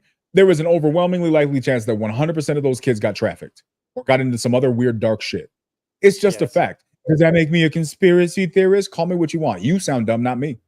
Because the reality is just because you're intellectually incapable, generalizing, not you, but just anybody, to factor in information unless the whole world tells you it's safe to believe it, doesn't mean that the people who can think on their own without the whole world telling them it's okay to have that opinion aren't crazy or silly.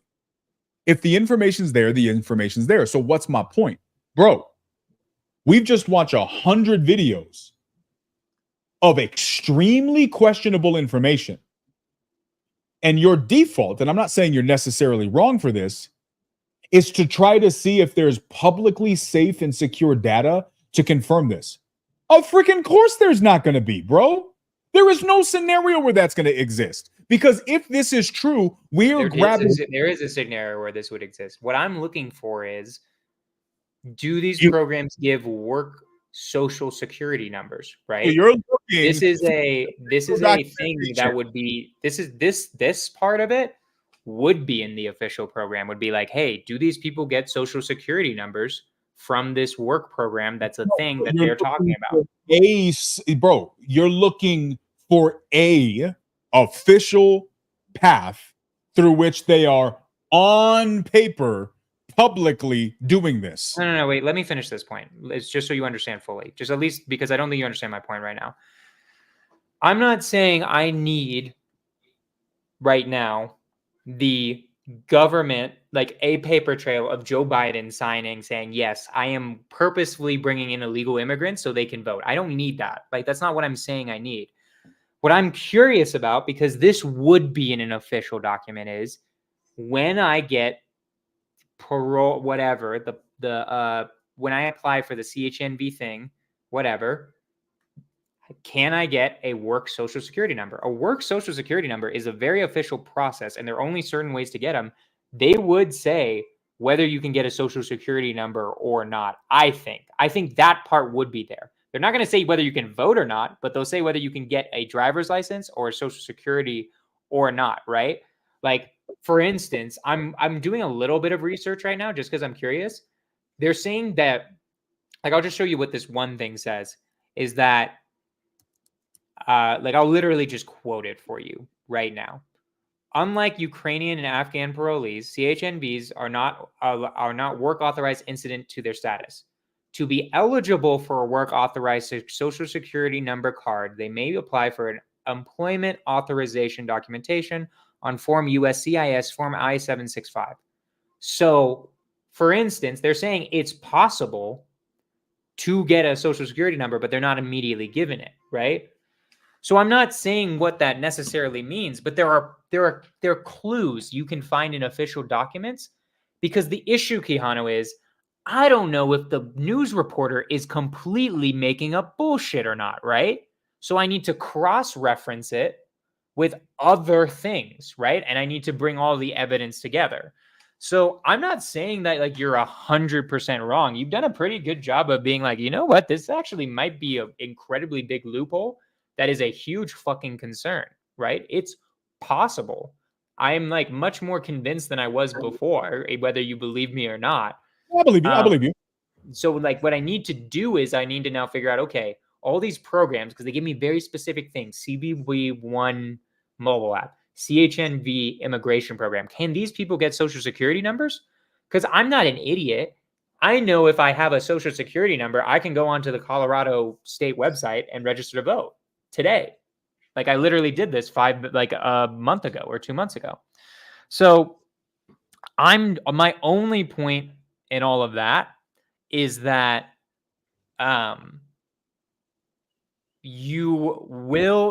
like going to official documents in order to be like, I want to see both sides of the story, I guess is my point. I want to see the side. Ideally, what I think you should do, and this goes to your point, is you want to see the other side and your side and see which one adds up as clearly as reality as you possibly can, knowing what each are arguing. What's reality? Define reality. What's actually happening. Okay, so that's fantastic. Let's use that example. I hear you. Don't get me wrong. If you can find some official documents that become a smoking gun for this thing, well, then that just made our job easier. But here's the thing. Well, I can send you this. What I'm reading off of is from the Social Security Administration government website, right? Here's my question to you.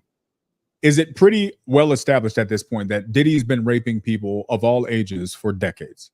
Yes. Pretty well established, right? Mm-hmm. Has it been was it so 10 years ago today, 2014, was it happening? Yes. Was there any official documents to it happening? No. So was it reality? Yes. So all we had was conjecture, hearsay, social media videos of people who sounded like conspiracy theorists, and anecdotal one-off videos of people. Right. And then a bunch of really, really sketchy shit. Hold on. And a bunch of really, really sketchy shit that looked obvious, but we didn't know what it means. Some people were able to take all of that and deduce, based on all the information that was out here, that was happening. I get it. That it was happening. Other people couldn't. So when you say reality, what do you mean? Because they knew reality and the rest of the world didn't. Right. But there are times when people, and this goes to your point, you need discernment, right? So like all those same arguments I could use for Sandy Hook, right? You know, that whole thing with Alex Jones and how he was claiming and that they were all like a staged actors and all of that stuff. He had hearsay. He had social media videos, right? And it was false. So the thing is that it's not enough to believe it. It still might be true, but it's not enough to conclusively believe it, because otherwise you'll start believing things that are also false. So then what do you do? What you do is, in my opinion, is what I think I do which is, look, here's what I've seen. Here's the research that I've done so far. When X has been happening in the past, I'm like, I haven't done it, right? Like when X, let's take, what would be like let's just take Diddy, for instance, right? If you had shown me all of the stuff that you had in 2014 and 2014, right? For anybody had any official, whatever, right? What I would say to you is like, Hihano, you might be right, but I just don't know. Like, this isn't enough to know what the truth is or not.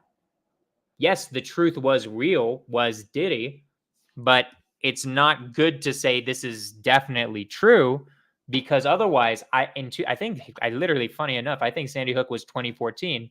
If I took that exact same reasoning, I would be believing false things that are ruined, that those like what Alex Jones was saying about those families ruin their lives. Like, people would come up to their houses and like fucking be like your staged actors and like throw shit into their windows, I'm pretty sure, right? Like, so you have to realize there's consequences either route. You have to just use discernment and be like, look, I don't know if it's 100% true, but at the same time, I'm not going to immediately discount it because you actually have some evidence, right? That's what I think you should do. That's my opinion. I agree with that. And here's the thing. What this tells me is that according to what you just said, when you're presented with information, no matter how outlandish it seems, you don't say it's true or false.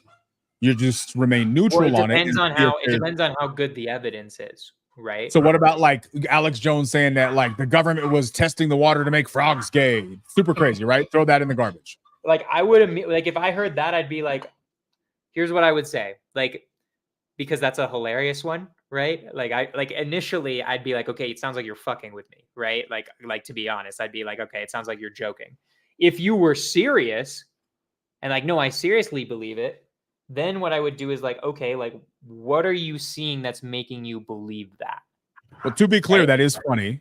And he was ranting on it in true Alex Jones fashion 20 years ago or something crazy like that. Turned out to be true. He was 100% correct. And it was proven later. Right.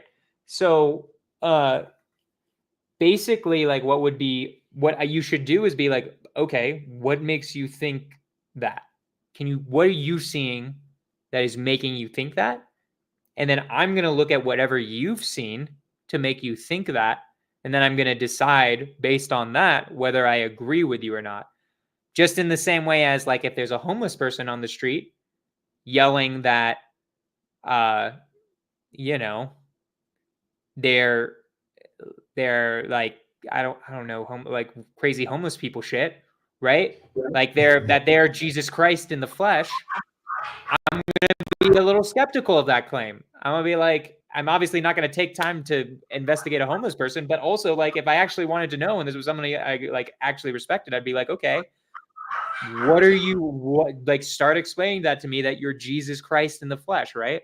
That's what I think you should do, in my opinion, is be skeptical. And that's why we had this whole conversation about like showing me the evidence. It's like, bro, like, you believe this so adamantly. Why do you believe this so adamantly? And then I see all of this. I'm like, okay, now I see why Quijano probably believes this adamantly. There's a lot to what he's saying that's true. And there are things that shouldn't be happening with illegal immigration. I think you very well proved that the government has programs that brings in migrants from different countries, right? That I think you proved really well. You proved also that the government is kind of like spending a ridiculous amount of money on them, right? In ways that are just insane. Now, I don't know, you've provided evidence, but I need to see if it's actually, I want to know if it's possible for them to actually get social security numbers, because I already know just from my own experience that if you have a social security number, you can register to vote. That's it. Let me ask you a question. Honest question. I think if you have that's the smoking gun. It's pretty much a wrap. But let me ask you a question. Is it possible? And then what I'll do is we'll do like a final collage and then do a wrap up on these, right? Is it possible that let's say the social security number thing is just not as valid as they think? Is it possible that in all the evidence we've seen so far and the stuff that I'll wrap up, that there is still a possibility that underneath all of this, maybe there is a plan. Maybe there is a subtle encouragement, if not. Here's the hard part if the Social Security part is bullshit. I still don't really understand how they're actually registering to vote. That's the hard part. Well, Because you know in my personal experience, like if I don't put in the Social Security number or the driver license number, which is also just the other part of that, and it's like, okay, maybe it's easier to get a driver's license, which I'm also going to do research into that. I know the form goes, that's what happens. Like I just know that from personal experience. So the question is no, go ahead. No, go ahead. I'm sorry. So like that, the issue is then there's like then what happens is in the theory there's an unexplained problem where in my personal experience, which is pretty rare that I actually have a personal experience that can help prove political shit. In my own personal experience, then it's like, wait a minute, that seems unexplainable that they are able to register to vote without this very important number or license, right? So it's possible, but then it downgrades how much I would give credence to it because it's like, but I know you need this in order to register to vote. My point, bro. Like, here's the thing. Like, you're giving the benefit of the doubt based on the context that you have, but you're not factoring in the fact that if these people who are in like extremely powerful positions enough that they can get jets, huge ass cargo jets all over the place. Like that's they can spend billions upon billions upon billions of dollars for their goal. If this is their goal, you don't think that it's possible that they can come up with a plan to get around that quietly? You want to tell me that they can't?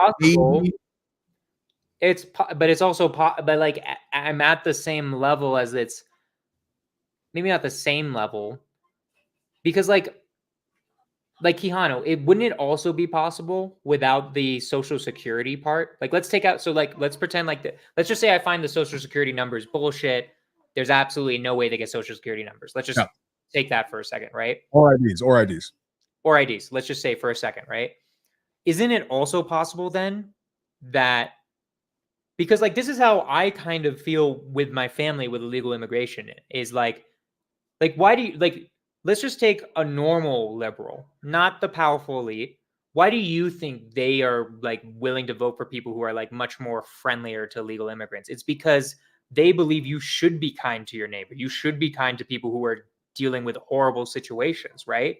You agree with that, right? Like that's why the normal liberal believes it probably.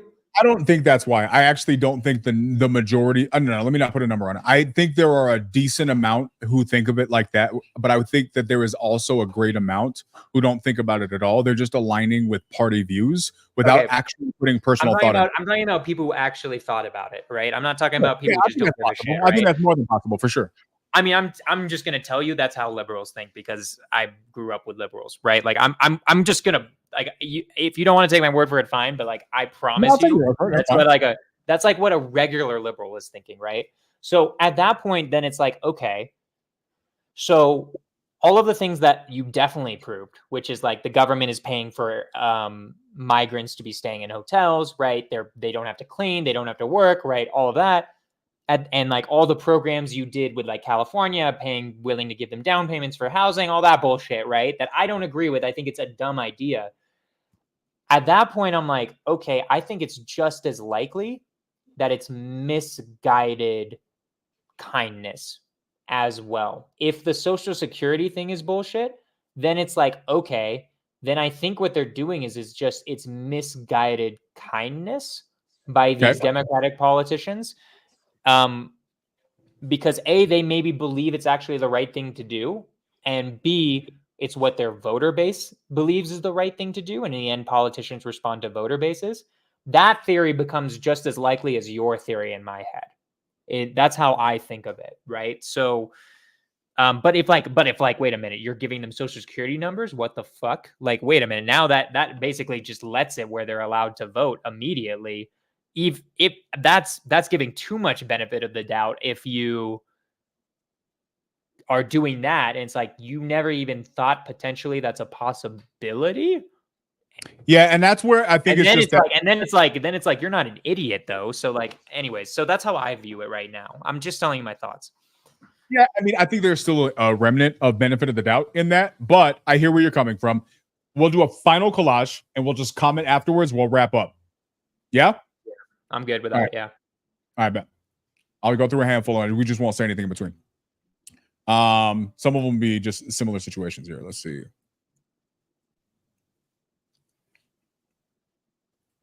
Ahora mismo estás viviendo aquí en Roosevelt Hotel. Sí, sí. ¿Y ustedes están recibiendo comida? Sí. ¿Reciben comida? Claro, comida, dan desayuno, almuerzo y cena. Desayuno, almuerzo y cena. Yes. Las habitaciones son cómodas.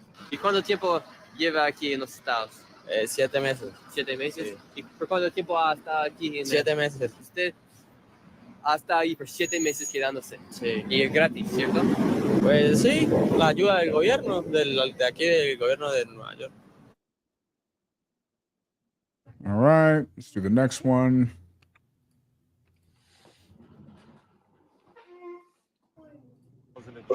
Rooms. Today, this hotel is fully occupied. All 1,025 rooms completely booked, full of illegal migrant families being housed here at a cost of $6,000 per month per family. That's $75 million in taxpayer money used here at this one hotel in Midtown Manhattan. The worst part of the story, this hotel is owned by the Pakistani government. That's right, the same government that housed Osama bin Laden is now getting $75 million a year from American taxpayers to house families that are here illegally in America. All right. So this guy.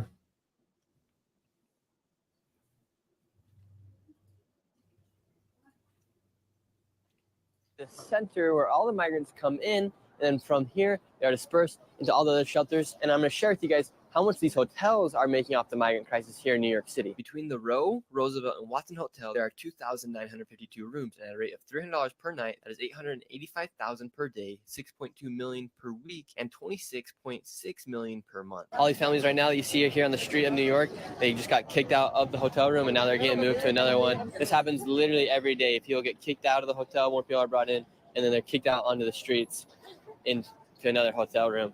¿Y cuánto tiempo han podido quedarse aquí en Roosevelt? No. 6 meses. Bueno, sí, 6 meses. 6 meses aquí en Roosevelt. ¿Se sienten bien aquí en Nueva York o qué son sus planes aquí? Sí.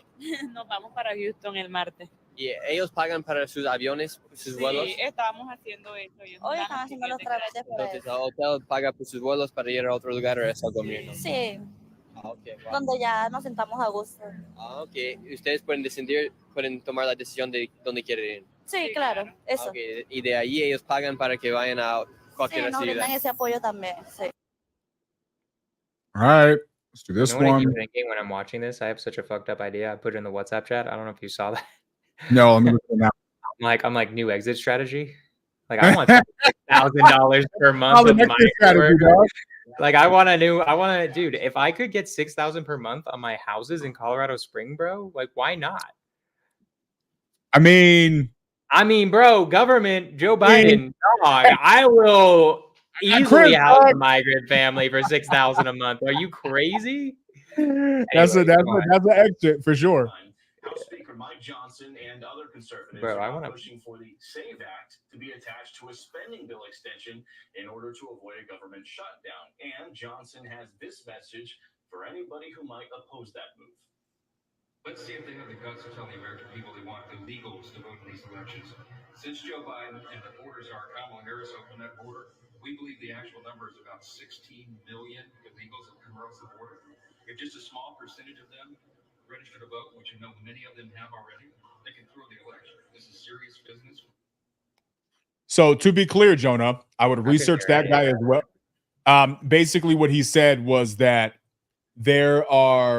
he has evidence. He's like they just were talking about 2 people who were immigrants that were found to have voted in a federal election. He said 16 million have already come in the country. He's like, I personally know of many who have already registered to vote.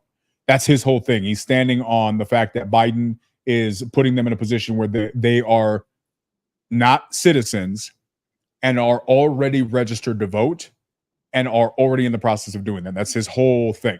He's got multiple videos of him fighting that and talking about that. All right, final couple. Getting to the end here.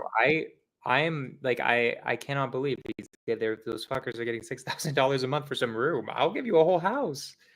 My God, bro, like what?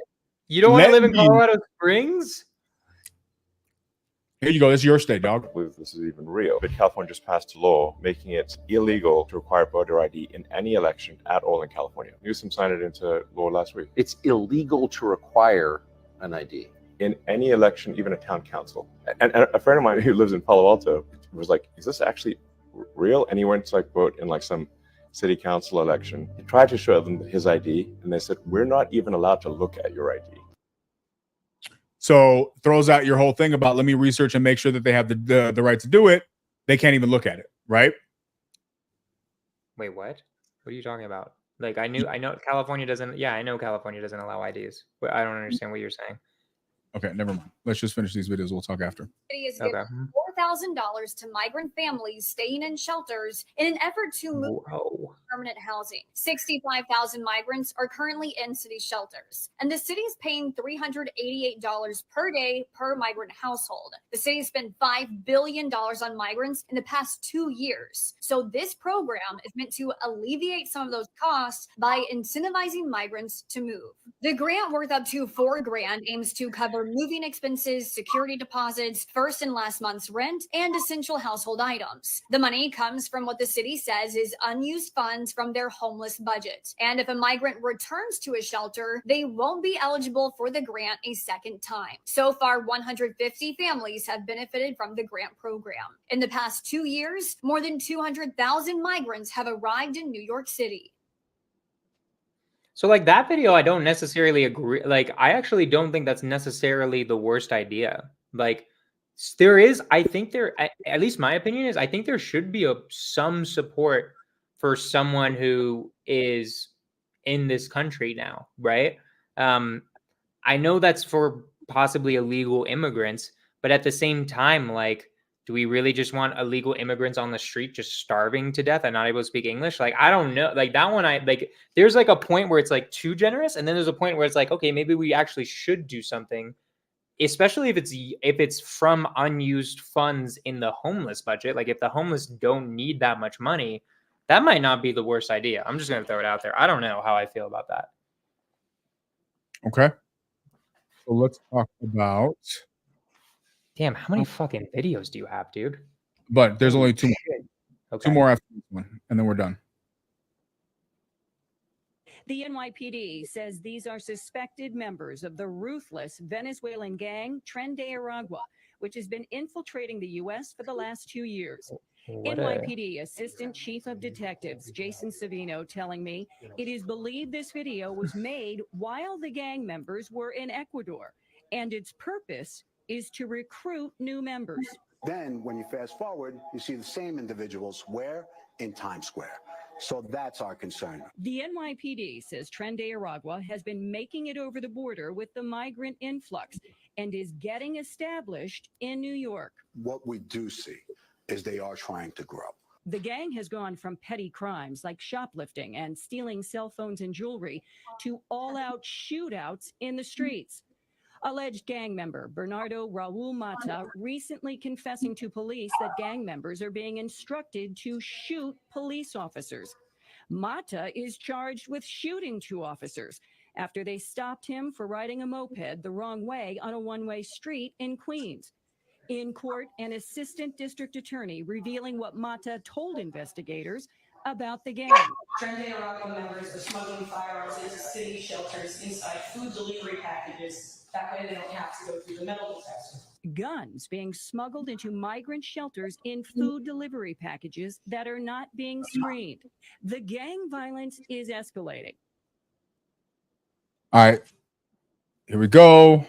That's bad. That's very bad. Okay. That's my analysis of that. Very bad. One more. This is right in your hood. You may or may not have seen this one. I saw this live, dude. What are you talking about? Of the Whispering Pines apartment complex in Aurora, Colorado for over a year. Former U.S. Attorney T. Marcus Funk said that the evidence that he has reviewed indicates that gang members are engaging in flagrant trespass violations, assaults and batteries, human selling, essay of minors, unlawful firearms possession, extortion, and other criminal activities, often targeting vulnerable populations. A Denver law firm was hired by the lender for Whispering Pines Apartments to investigate the reported takeover and claims that the gang members had been extorting rent from people they had moved into vacant units. And some of the vacant units have been reportedly used to host parties where the gang would provide illicit substances and children, according to the apartment's manager. The Aurora Police Department has denied claims that the complex has been overrun by gangsters. However, the law firm's report says that the gangs attempted to unalive multiple members of Whispering Pines' management team, and it has also put members of the team in the hospital. All right. There's tons of videos on that, which I didn't want to get just for the sake of time, but there's tons of video on that. Last one. And this goes back to what you were talking about, that $4,000 if you want to have funding to get homeless people taken care of. I thought this would be important to share. This is my final video. And then we'll wrap up here. If we got all this money for homeless people, I think that's a good idea.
We can talk about homelessness. Homelessness is just like such a different problem.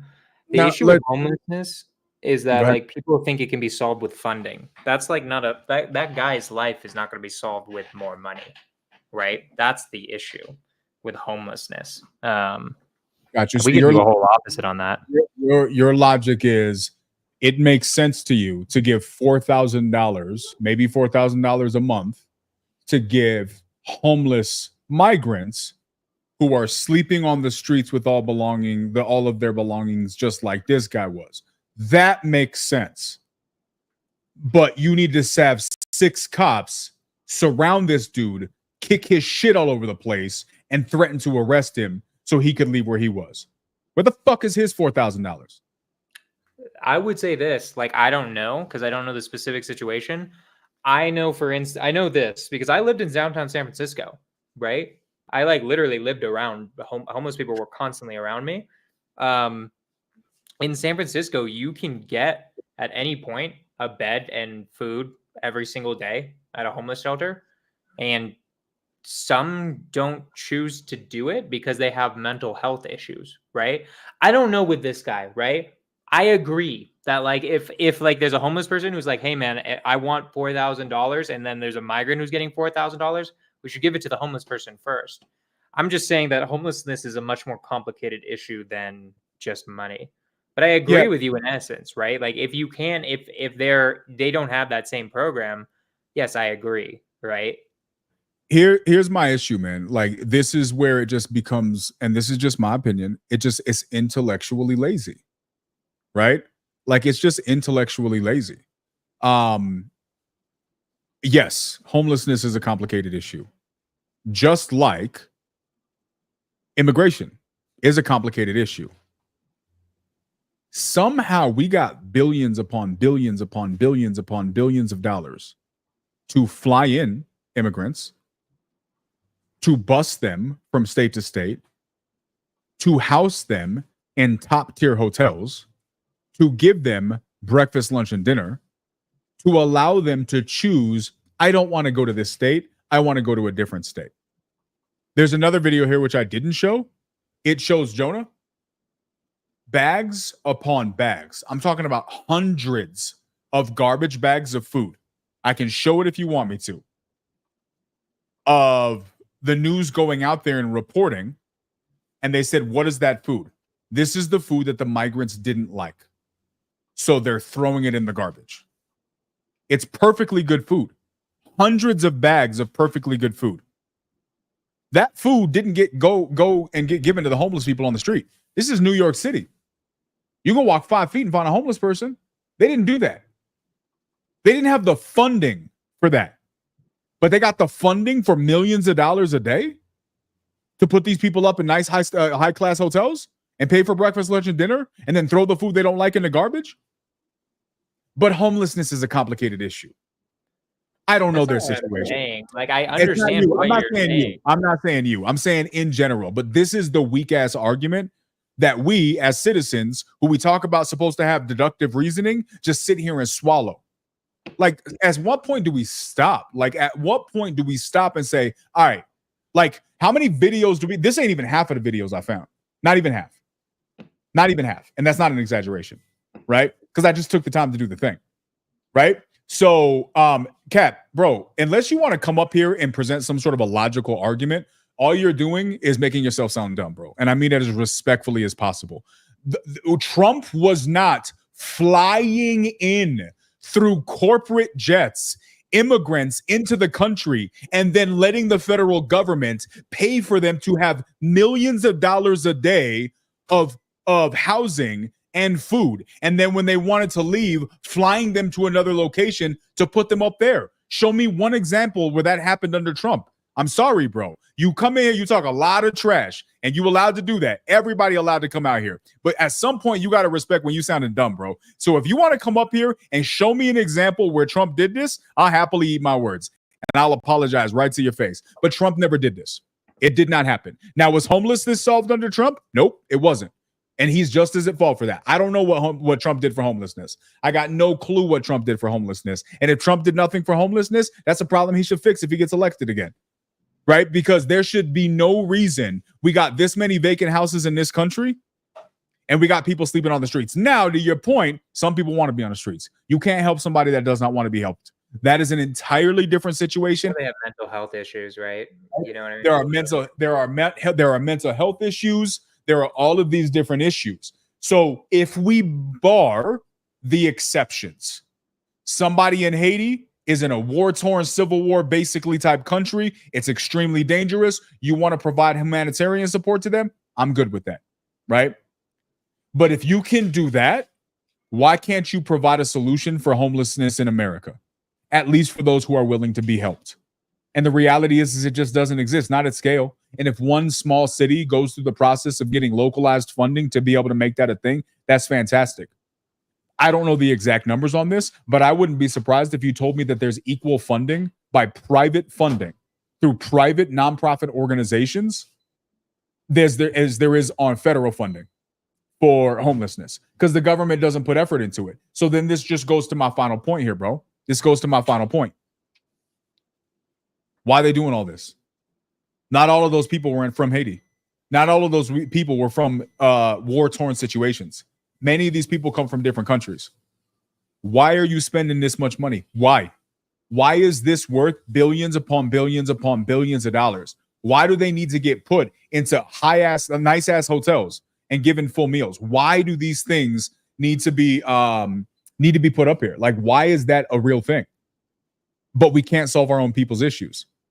Now you want to add in the question about the fact that there are multiple senators and Congress people who are actively fighting the government's quiet attempts at making voting legal without identification, legal by illegal immigrants. There are multiple examples of immigrants who are not here legally voting in federal elections. So what do you have? You have a culmination of a bunch of laws changing in all of these states where you can't ask for IDs to vote.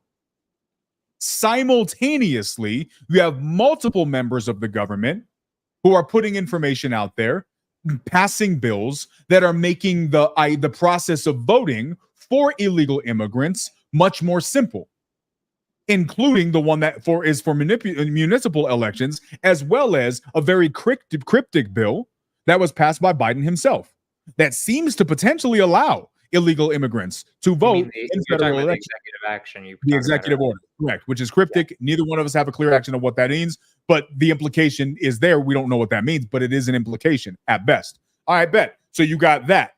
Simultaneously, you're changing voter law. Same time. This doesn't happen over the course of 20 years, Jonah. This is all during this last term. All during one presidential term. You're massively changing voter requirements for identification. You're simultaneously doing multiple executive actions as it relates to voting for people who are non-citizens. Multiple executive actions from multiple levels of government at the same time as you're changing voter laws. Simultaneously, millions of people are crossing the border through weird means. Simultaneously, at least hundreds of thousands are being flown in. Hundreds of thousands are being flown in. Multiple states are paying for their housing. Multiple states are paying for their food. The first one that I showed you was reflecting Chicago, Texas, and California, and the numbers according to that news report were $1.7 billion in those three states. The latter videos that we have are New York City, where we have millions upon millions of dollars in just 2 hotels. We're not referencing the other shelters that exist. There's multiple housing facilities that are being created that aren't hotels, which I didn't even show. There's one that got put up in the Bronx. There's multiple that are put out in different places through the city. So you have just 2 hotels, which equals $30 million a month just in those 2 hotels, not to mention the other things. Plus you have a $4,000 stipend to help them get started. Plus you have free healthcare. All of these people get free healthcare. 100% of them get free healthcare, right? Plus they're getting stipends for WIC, for food stamps, and for all of these different things. In one administration, Jonah, any single one of these things happening raises questions. But the fact that in one administration, you have all of these things happening simultaneously, that in so much that they created an app so that it's simple for migrants to schedule an appointment to cross the border, in so much that it's globally known that we just looked at Central and South America.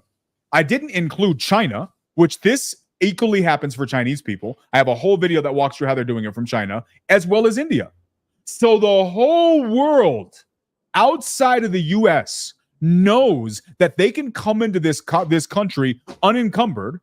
They know for a fact that when they do so, they're going to get free housing, free healthcare, free food, free assistance in any capacity whatsoever. Assistance that is not available to any U.S. citizen whatsoever.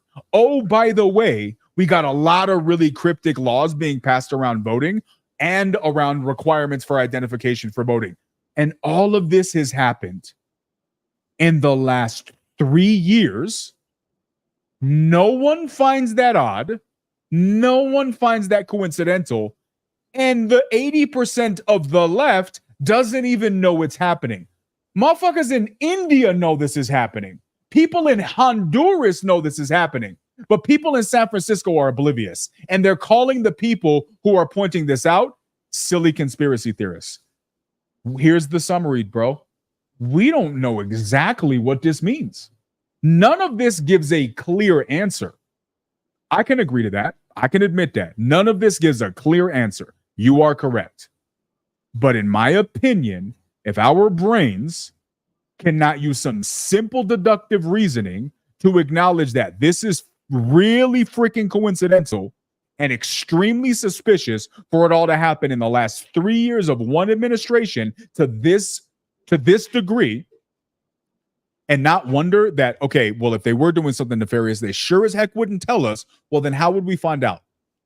Maybe this is how we would find out. That's my summary, man. We look at this how we will. There is no conclusive evidence either way. But if this isn't enough to make you really, really, really, really question what's going on, I don't know what it is. Right. Like, I mean, I know illegal immigration has gotten way worse in the Biden administration, and it's due to a lot of the things that you're saying, right? The question in my head right now is it based on a nefarious plot, as you're implying, or is it based on bad policy ideas from people who have a good heart? All That's the question in my head. simultaneously, all happening at the same time. Well, I could give all you putting- arguments for everything except the voting. Everything except the voting, I can give you arguments for, like, hey, here's where the thought was behind this, right? Here was the thought behind this was, hey, this is America. We're the land of immigrants. We're supposed to be welcoming to immigrants, right? I That's agree. the I agree basic with that. heart thing, like motive behind it. Now, how it's executed is a piss poor way to do it because you're not understanding human nature by doing that. It's like, okay, yeah, help people out, but what the fuck? That's crazy. You don't need they gotta fucking work, dog. The hell? My grandparents didn't just sit on their ass, right? Like, right? They Yep. learned the language and fucking assimilated. Yeah, like I get it, right? So like what this tells me is it's just really bad immigration policy is what I see as the more likely possibility, unless, like, the crux for me is I'm going to do the most research on is the Social Security thing, because then it's like, okay, that's too much. Now, if all these people also get Social Security numbers, why the fuck do they need that? They wouldn't need a Social Security number. We could let people in and start working their way towards citizenship in ways where it's not just you immediately get a Social Security number for being in here. That would be like a, wait, you probably want that so you can vote, right? That would tip me from like good because like everything like the paying in hotels, all of that, I think it's just good heart, bad ideas, right? Which I think happens a lot with liberals and sometimes conservatives too, just depending, right?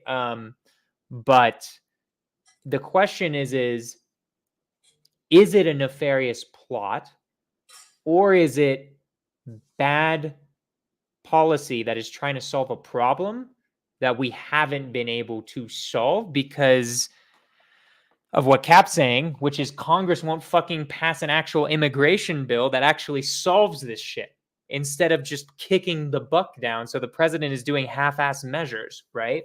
I don't know. I'm not sure which one it is right now. I would say the Social Security thing is like, if they get Social Security numbers, then I'm actually leaning towards probably a nefarious plot because it's like, what? They don't need that. You don't need that for any of this stuff. So that's how I feel about it, right? And I agree, Cap. Yeah, no, that would be good. I mean, we just need an actual immigration bill, and politics is just coming into that, where it's just so dumb, where it's like Democrats will not do a border wall ever, and it's like, why not? If you can get everything else you want for the border wall, why not do it, right? Richard, yeah, and then the Republicans killed it, right? The Republicans killed the last immigration bill that was in the House, that was in the Senate, right? So anyways, but yeah, that's how I feel about it. It's like maybe it's this. And the thing that would tip me over is I think the Social Security numbers. So I'm going to do a lot more research into that because there's no argument for that. Why would you need a Social Security number? That's where it's like, okay, we're not even like, we don't even have an argument anymore. Now it's like, what are you doing? So anyway, that's how I feel. Honestly, man, like, here's the thing. Neither one of us know for sure. I believe that the answer is pretty obvious here, right? Now, I respect the fact that you're willing to look into the Social Security thing.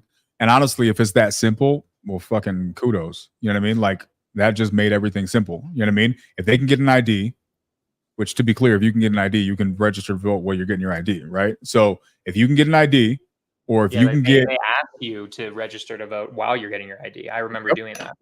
Same. So if you can get an ID, as a matter of fact, I think that's how I registered last. If you can get an ID, or if you can get a social security number, then that's black and white. My only concern with that, and I really hope it's that simple, because then you're voting for Trump, right? I think that's what you said. I did. And but no, I really do hope it's that simple, because then it's right in our face. Here's the problem. I think if people were actually trying to usurp an election, I don't think they'd be that obvious. I think all we would be left with is a bunch of signs that point to nothing but our need to deduce on our own, just like the P. Diddy situation for decades, just like the Epstein situation for decades, just like the Weinstein situation for decades. Just because there's not clear black and white evidence doesn't mean it's not reality, does not mean it's not happening. And I would argue that the people who have good deductive reasoning skills and discernment can recognize it before it's all over the news in their face. I don't think you're smart because you can call something out that everybody else already knows. I think you're smart if you recognize it before anybody else does. I think you're smart and you have a backbone if you can do it when everybody's calling you crazy for doing so. Those people can help people, because those people who are around Diddy, who may have had access to that information, maybe they warned a couple of people off. Because I promise you, as much as a bunch of the plebs who are out here scrolling through social media, calling everything that doesn't make sense to them a conspiracy theory, there was somebody who happened to have seen that video who was going to those Diddy parties, who was thinking about going. And they saw some sketchy stuff. And they were like, I'm not going back. I thought I felt a little weird, but now after I hear this, everybody can think she's crazy, but that adds up for me. I'm not going back. That might have saved their life. Like, can we agree that that's possible? Yeah. So for me, this is what how I look at this, right? I respect your willingness. I do. I genuinely respect and appreciate your willingness to even look into this, right? This for me is indicative of just what this whole podcast is about, talking and being open-minded, right? For me, however, I think if it stops at I didn't get anything official, so I'm not going to buy it, that's just a survival skill, not registering the way it's supposed to. Because I think survival skills and good discernment tells you I don't need the black and white for me to put two and two together and recognize this is fishy enough that even if I don't know for sure, I'm walking the other way, because continuing to trust these people is just not a solid recipe. That's just how I look at it. Here's my only issue, Keanu, is like the arguments you use for like, you would have been right about Diddy. Yes, you would have been right about Weinstein, all that. Would you have been right about Sandy Hook? No, Here's the right? thing. Here's my question. We said this before, right? I'm gonna answer this two ways. Way number one. So what you're saying is believing, let's call it a conspiracy theory, because that's an accepted term. Believing a conspiracy theory, many of them have turned out true. But what about the ones that didn't? Okay. So your logic is because some are false, you shouldn't believe any? No, that's not what I said. I'm But talking that's about the the way. No, but what I'm saying is I just did it simply for that point. My point is that, and this is your point too, is that a conspiracy theory, in my opinion, for it to be true, has to have a few things. One, it has to have like a cohesive, logical argument, right? Like it has to make sense. Do we present one today? Yeah, no, I'm not saying this is like, I'm not saying that that's not happening right now. I'm just saying what I would need, like what needs to happen, right? It has to be a cohesive, logical argument that actually makes sense, right? Two, and this is, I think, the one, and like there's a bunch of other things. I'm just going to say the one that I think you and I disagree on. I think a conspiracy theory, especially for this one, I think I should be able to fact check it against other things that I can see are real, right? So let me explain what I mean by that. I'm not worried about the official record, right? Like I don't care if it's official or not, or like released by the government. But what all in those videos, they're like naming very specific programs where it's like, wait, that is like an official thing. What is allowed in these programs, right? Like what is happening here in the sense of what's happening in the program? What are they saying? Are they giving like the Social Security in there, right?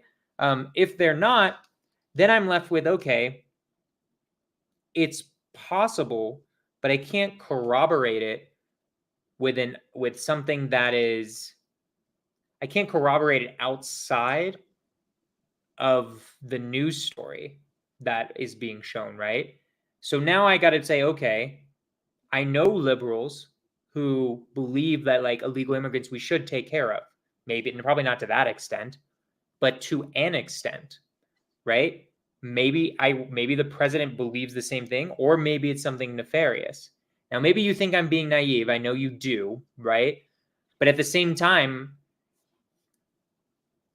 if I can't conclusively prove it, then I might actually do harm in the world, just like Alex Jones did with Sandy Hook. I think that's the issue that I have. Is like, what if I am doing harm by believing things that aren't true? So let me ask you. No. I think that's a fair point. I think this is a fantastic topic to discuss, right? So here's my question. So what you're doing is, in fairness, I've said this multiple times, you just, however, presented a logical argument for the benefit of the doubt towards the system, right? Here's my issue with that. Okay, let's break this down. Step one, your example was multiple conspiracy theories have been proven true. What about the ones that have been proven false? Thank you, Cap. Fair. So if the ones that have been proven false are there, that's enough reason to not trust and go all in on a conspiracy, because doing so could end up being wrong and have negative effects. That's the argument you just made in summary, correct? My response of evidence, yes. Okay, my response is: has the government ever lied or been wrong? Yes. Okay, so then this is my point. You're not using your same logic against the government, and that's just the fact. Because if your logic is sound, then your argument is conspiracy theories have been often right, but are sometimes proven wrong. So I can't default trust them. Why do you think I just blindly follow the government? Because your whole argument justified as much, right? Because you have two choices here, right? Your option one is give the benefit of the doubt that the people in the government are doing this for benevolent reasons, or there's a conspiracy theory. Those are the two options on the table, correct? At the moment, yeah. Correct. So for the sake of argument, you're saying that conspiracy theories have been proven wrong, and since I can't find conclusive evidence, then by default, I should just believe the government and their benevolence. No.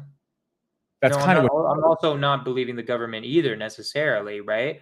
My point is that I don't have enough evidence for either at this point, right? Where it's like, okay, so I don't have enough evidence for either of them, so I don't know if it's true or not. I'm not going to say that it's not true, and I'm also not going to say it is true. That's fair. Yeah. That's fair. So that I agree with. That I agree with, right? That I agree with. I agree with saying I don't have all of the evidence. Conspiracy theories have been wrong. Mm-hmm. I don't know if I can trust this 100%. However, the government's been wrong too. I don't know if I can trust them 100%. Right. Okay, that's fair if that's where you stopped. But the way you implied your response was the way you closed it, and maybe I just misread what you were saying, but you said because conspiracy theories have been wrong and you don't want to harm people like the Sandy Hook situation, you would rather go the other direction. No, my point with that wasn't that I'm just automatically going to go in the other direction. My point with that is conclusive evidence is important. Like, there's a reason why we don't convict a murderer unless it's guilty beyond a reasonable doubt, right? I think for something that has consequences like this, I don't think beyond a reasonable doubt is necessary for conspiracy theories or politics. I don't think you need that level, right? But you need I think to say something is true, you need a heavier burden than to say, you just need a heavier burden to say something is true, right? So my point there wasn't that I'm going to automatically disbelieve conspiracy theories and therefore go into whatever the That's government what I thought you meant. That's fair. If that's not what you're saying, then that's fair. So what Then I'm saying honestly, is that, what I'm saying is that the issue I have with your reasoning, right? Because what you've been saying is like, Jonah, I've known about Diddy forever, but if I brought this to you in 2014, you probably wouldn't have believed me because I didn't have conclusive evidence, even though it was true. And I said, correct. But without the conclusive evidence, you might have also come with me to Sandy Hook. And I don't, in my opinion, you shouldn't say, in 2014, you shouldn't say either are true, even if one actually is true, because of the potential for harm. That's what I meant by that point. so I agree with that, but it depends on now what's the context. Like, so if you and I are talking privately, I have no problem having that conversation and saying, here's what I think's happening. This is pretty obvious to me. Now, to go public and make those same claims when you have a platform of millions of people, that is a different situation, right? So I feel like even I probably wouldn't have said anything on Diddy back then, right? Let's say I had, 1 million followers on my YouTube or whatever. I might have kept my mouth shut. Now, me and you talking privately, I might say something different, but because I think there is accountability for the things you say, you don't know for sure, so you should be responsible about that. I do think that there's value in that. Sometimes maybe there's a situation you got to shoot your shot. I think that's very conditional. But then here's my question to you. So knowing all of this, here's the situation. You may not have an answer to this. If you don't have an answer, I respect that. I'm just curious to hear your thought. Because in this particular situation, I don't know what you responded to, Kat, but I appreciate you. In this particular situation, I got to take my wins with him where I can. You know what I mean? So he's the only guy who's pro me in this whole fucking conversation. I appreciate you, Cap. Drown out the haters. Drown them out, dude. Keep him in your corner. So here's the thing, bro. Here's the thing. Here's my question to you. Factoring in your conclusion, you're not given one or the other. I respect that. But let's assume you were not being hyperbolic last week. Let's assume you were serious. That if there was strong enough evidence that there's something nefarious going on, which I think we can all conclude, if there is something happening in the government, let's say if this is the government, it's pretty clear which side this is, right? Like, I don't think anybody's expecting immigrants to vote for Trump. You know what I mean? So I think we can pretty much clear. We're not fucking idiots. You can keep going for that. You don't have to worry about that part. I think we got that part. Okay, cool. So let me ask you this question. If you were being serious, if there was a degree of seriousness in what you said last week, when you said that if this is happening and there's strong enough evidence toward this, I may not vote for Harris at all. I may vote for Trump. Here's my question to you. And again, I don't want to pressure you to answer this. If you find that it's inconclusive on either side, that you don't have enough evidence to prove this theory that we are potentially putting out here today, but you don't have enough to disprove it, it stays a big ass question mark. It's the dude in the hood who you don't have his record, but he still got his hand in his shirt. He's still looking around. You know what I mean? He's still walking your way fast. You don't know what to do there. And I get that. I respect that. I get that. But you also don't know that it's not happening. In this particular situation, you can't necessarily prove one way or the other. And to your previous point, you're not going to give the benefit of the doubt one way or the other. So the doubt is equally distributed. Well, if this particular topic was enough to sway your vote, what happens to your vote in that example if you can't prove either one of them accurate?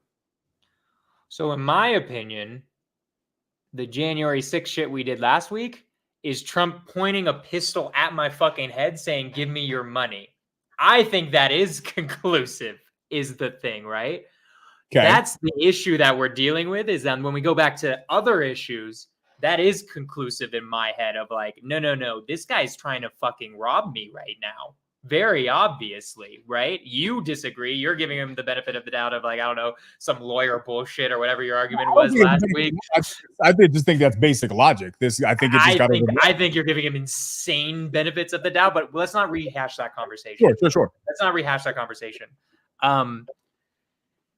To answer your question very specifically, if it stays the question mark, I think because in my head that isn't a question mark, I would then vote Kamala because that one is conclusive evidence in my head. If I find the Social Security thing that would be enough evidence in my head where I'm like, fuck, dude, that's so coincidental to a point of just, I can't be like such a fucking idiot where like, okay, we had a program where we flew everyone in theoretically on humanitarian reasons. Okay, I'll give you that. But then we gave them social security numbers.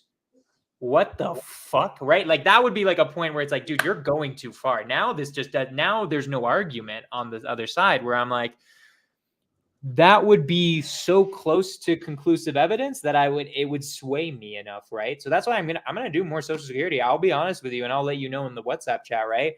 Because what Trump did was fucking terrible, and I think it's an issue. And if you convince me that there is something nefarious going on, then we're just fucked. And no matter who I vote for, I'm like voting for someone who's ruining democracy in some sort of way, and then it's like, well, shit. Now I don't know. Then I probably wouldn't vote. I'd probably like abstain, most likely, or vote, or maybe vote. You already committed, bro. I have to vote for someone. I get it. Yeah, whatever. You know what, dude? I'm not. You know what? Who I'm gonna vote for? I'll vote for Jill Stein, dude. We're going back with her. You know. Look, I'm good. Vote for Bernie. Just write his name in. Dude, that was my boy. I love Bernie, dude. That tracks a lot for me. Here's okay. Hold on. Okay, never mind. I'm gonna sidetrack super hard. Keep going. Yeah. Anywho, that's the answer to your question. My final question to you, right? So forget Trump for a minute. I don't know how he made it back to this conversation, but I do hear your logic. So I get that. I respect that logic. So here's my final question to you. Okay. So then if we remove anything else with anybody else from the situation and we're just talking about this particular circumstance, then what you're telling me is rather than leaving the hood, you taking the walk because F it, I may as well because I couldn't prove that it's dangerous. That doesn't seem unsafe to you. Because here's my question. Here, let me qualify why that's an important statement. Well, vote is always a choice, right? Like I'm choosing between two options. So I'm always comparing the two. Of course you are. But let me qualify why that I think that it's an important statement, because we are having a conversation. And maybe this is next week's topic. I don't know. I'm so freaking tired of politics. People would think that we love after this election, dude. We need to do something different. Stop. I hate just so you guys, in case you guys didn't know, I don't think Jonah does. We weren't even going to do politics. I don't even like politics like that. I just don't. I really, really don't. So I'm excited to stop talking about it. Maybe we can do it just for the sake of it's the season and we can get it done. Maybe we talk about Harris next week. We've never dedicated a full episode to her. Maybe we do that. I don't know. But in my opinion, bro, and I think the interpretation, the spin of January 6th was made to magnify a situation with Trump that I don't think was as serious as people made it to be. And then they're using that as a narrative to say that he's a dictator who's going to try to usurp the democracy. Okay, fine. I think that's a silly conclusion, but okay, I respect people's choices. My opinion, the thing that we're accusing Donald Trump of and January 6th, that is still, even though it's been done, debatable on whether or not that's what he was doing. Really, it comes down to intent and motive, which neither one of us can prove. So I would call that qualified as debatable. Okay. So the thing that one could argue is debatable that we're accusing Trump of, if what we discussed today is actually happening for nefarious reasons, they actually are guilty of. They actually are guilty of the same thing we're accusing Trump of and using as a black and white reason to not vote for him. And arguably, here's what I could even say. If it's true, which you disagree that it's true, you don't agree that it's arguable. I agree that it's arguable. So for the sake of argument, if it is arguable whether or not Trump is guilty of trying to usurp his intent of the election on January 6th, if that was his intent, which there is documents to say that was not his intent, it was just to stay it so that they could redo a recount. There is evidence to say otherwise. Okay, if that is the case and it could go either way, and this is also equally arguable, in my opinion. So we have two arguable situations where each party is both potentially guilty of trying to usurp an election, which according to your language is enough to put our democratic process and the integrity of our entire country in danger. if that's that important to you, then at this point, I think it's fair enough to say that we have arguments that both are guilty of that. And I don't think it's fair to only focus on one side of that argument. I think they're both hypothetically guilty of it. Whether or not it's proven, it wasn't proven for Trump either. It was just assumed that was intent. If it was proven, he would have already been in jail. His impeachment would have stuck. But it wasn't proven. It was assumed, and it was argued as much. I'm going to argue with you on that, bro. We tried to take him to court, and the Supreme Court just said he's fucking legal, baby. He's free. That's what the Supreme Court did. But anyways, keep going. Like, we tried to bring him to court, and then the Supreme Court was like, nah, fuck you, bro. He's the prezi. Prezi? That's my point. But they impeached him too, and it didn't pass, right? So, right? Like, why didn't the impeachment stick? If the Supreme Court didn't pass, why didn't the impeachment is not whether someone's guilty in a court of law. The impeachment is that's just Congress deciding whether someone should be removed from office. That's all an impeachment is. My simple point is, whether or not you're able to prove this doesn't change the fact that if there is a possibility that this is true, it is equally as dangerous as January 6th. Would you agree? What you're saying is true, it's more dangerous. I would say it's more dangerous. I agree. The word if is bearing a lot of weight there, bro. That's my okay. So we take those two options, and then we talk about Kamala Harris. It's like everything there, right? Well, so when you take that, you talk about Kamala Harris arresting parents because their kids missed school for being sick. You take Kamala Harris multiple times saying that she will walk into your house and inspect it to see if you have your guns the way they think is appropriate. They do not need to ask your permission. Kamala Harris, these are all her on record. You've listened to them. You've justified them. Kamala Harris saying, I can steal your patent. We're the government. We can do what we want. Just to be clear, word for word, yes, we can take your patents. We're the government. We can do what we want. Quijano, you know what you're doing right now? You're doing what you accused me of doing with Trump. When he says shit like, we're gonna ban all Muslims from the country, right? We are going I will give you that. I will give you that. You're literally doing the same thing that I did. I will give you that. So here's my question: if this is now, my next point would have clarified. Yeah, look at like I totally agree with Cap. Like, you want to do a quote off, bro? Like, that's not gonna that's gonna make us both. It's gonna make them look like shitheads. My next point was gonna clarify that, right? I respect your point. Like, I hear your point, but here's what I was going to say. Is if those things are true, right? I was going to follow that up with an if. If those things are true, if it's true that the voting thing, if it's true that she wants to steal which she's already said that part's not an if, that part's a definite. The patent thing, I didn't hear that in context. The school thing, I did see a video, so I'm a little bit more on the video that's possible. I will say if on the patent thing, because I only heard a soundbite of that. The gun thing's pretty obvious. She said that multiple times. We have every right to walk into your house and do what we want with you. I get your point. Go to your point. If those things are true, I would argue that she is more threat of being a dictator than Donald Trump, and it's not even comparable. My opinion. Okay, that's your opinion. I think there's. I am not. This is starting to get into like political issues, right? I mean, like, in the end, the reason why I think Trump could potentially be a dictator is what he tried to pull off on January 6th. We've gone through that. I don't need to rehash that, right? That's the main thing. If you want to hash out, do we think that Kamala Harris has a potential to be a dictator based on X, Y, and Z? It's like, okay, we can go through every single individual claim next week if you want, and we can do that. Like, we could just do. You want to do? Is Kamala going to be a dictator? Like, maybe. That would be pretty funny. Maybe. Maybe not. Maybe. All right. Okay, man. I think we're good to wrap this up. I feel like I've gotten everything I need to say, unless you want to say any last things. I think that's it, man. That's it. That was my final point. My point is like, I feel like any decision you make with your conclusion is still consequential. So factor wisely. Obviously. Yeah, I'm really interested. Where I thought you were you going to go here with your point? You kind of, I don't know if you trailed off on this. Was your point that you were about to make is like, okay, let's just pretend that it's inconclusive for Trump, it's inconclusive for Kamala. What would you do then in that scenario? Was that ever going to be your point? No. My point was simply that. My point is that if they're both inconclusive, aren't they equally as dangerous? And then you said, no, actually, the one on the left is more dangerous. So my argument is that at this point, they're both inconclusive. They're both hypothetical. We have deductive reasoning to believe one or the other. At this point, that's simple, but you disagree on one. So that's fine. That's just my opinion. Yeah, that's But a hard part. I do appreciate, I really, really appreciate the conversation, man. I think I'm really interested in seeing what you find.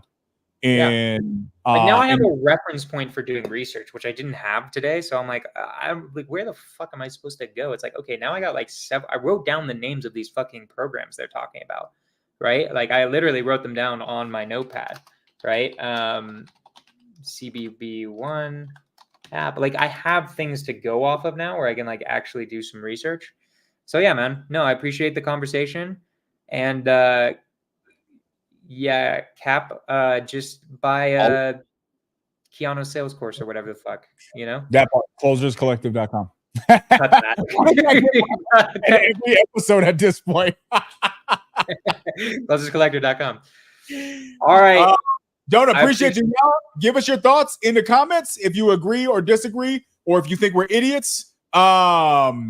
We appreciate y'all. Maybe our last political one for the next couple weeks for a while. No, that's going to be no really shot. fun. We're going to end up doing politics until the election. There's just no way, dude. Like until the election is over, we're gonna keep doing politics probably. Maybe. I can't wait to be done with this. We can talk about something silly. That being said, appreciate y'all. Love y'all. Do something special this week. Come back. Let's do some deals together. Let's do some stuff together. Let's have good conversations. Make conversations great again. Love y'all. Profit and Paradox. Peace. Peace.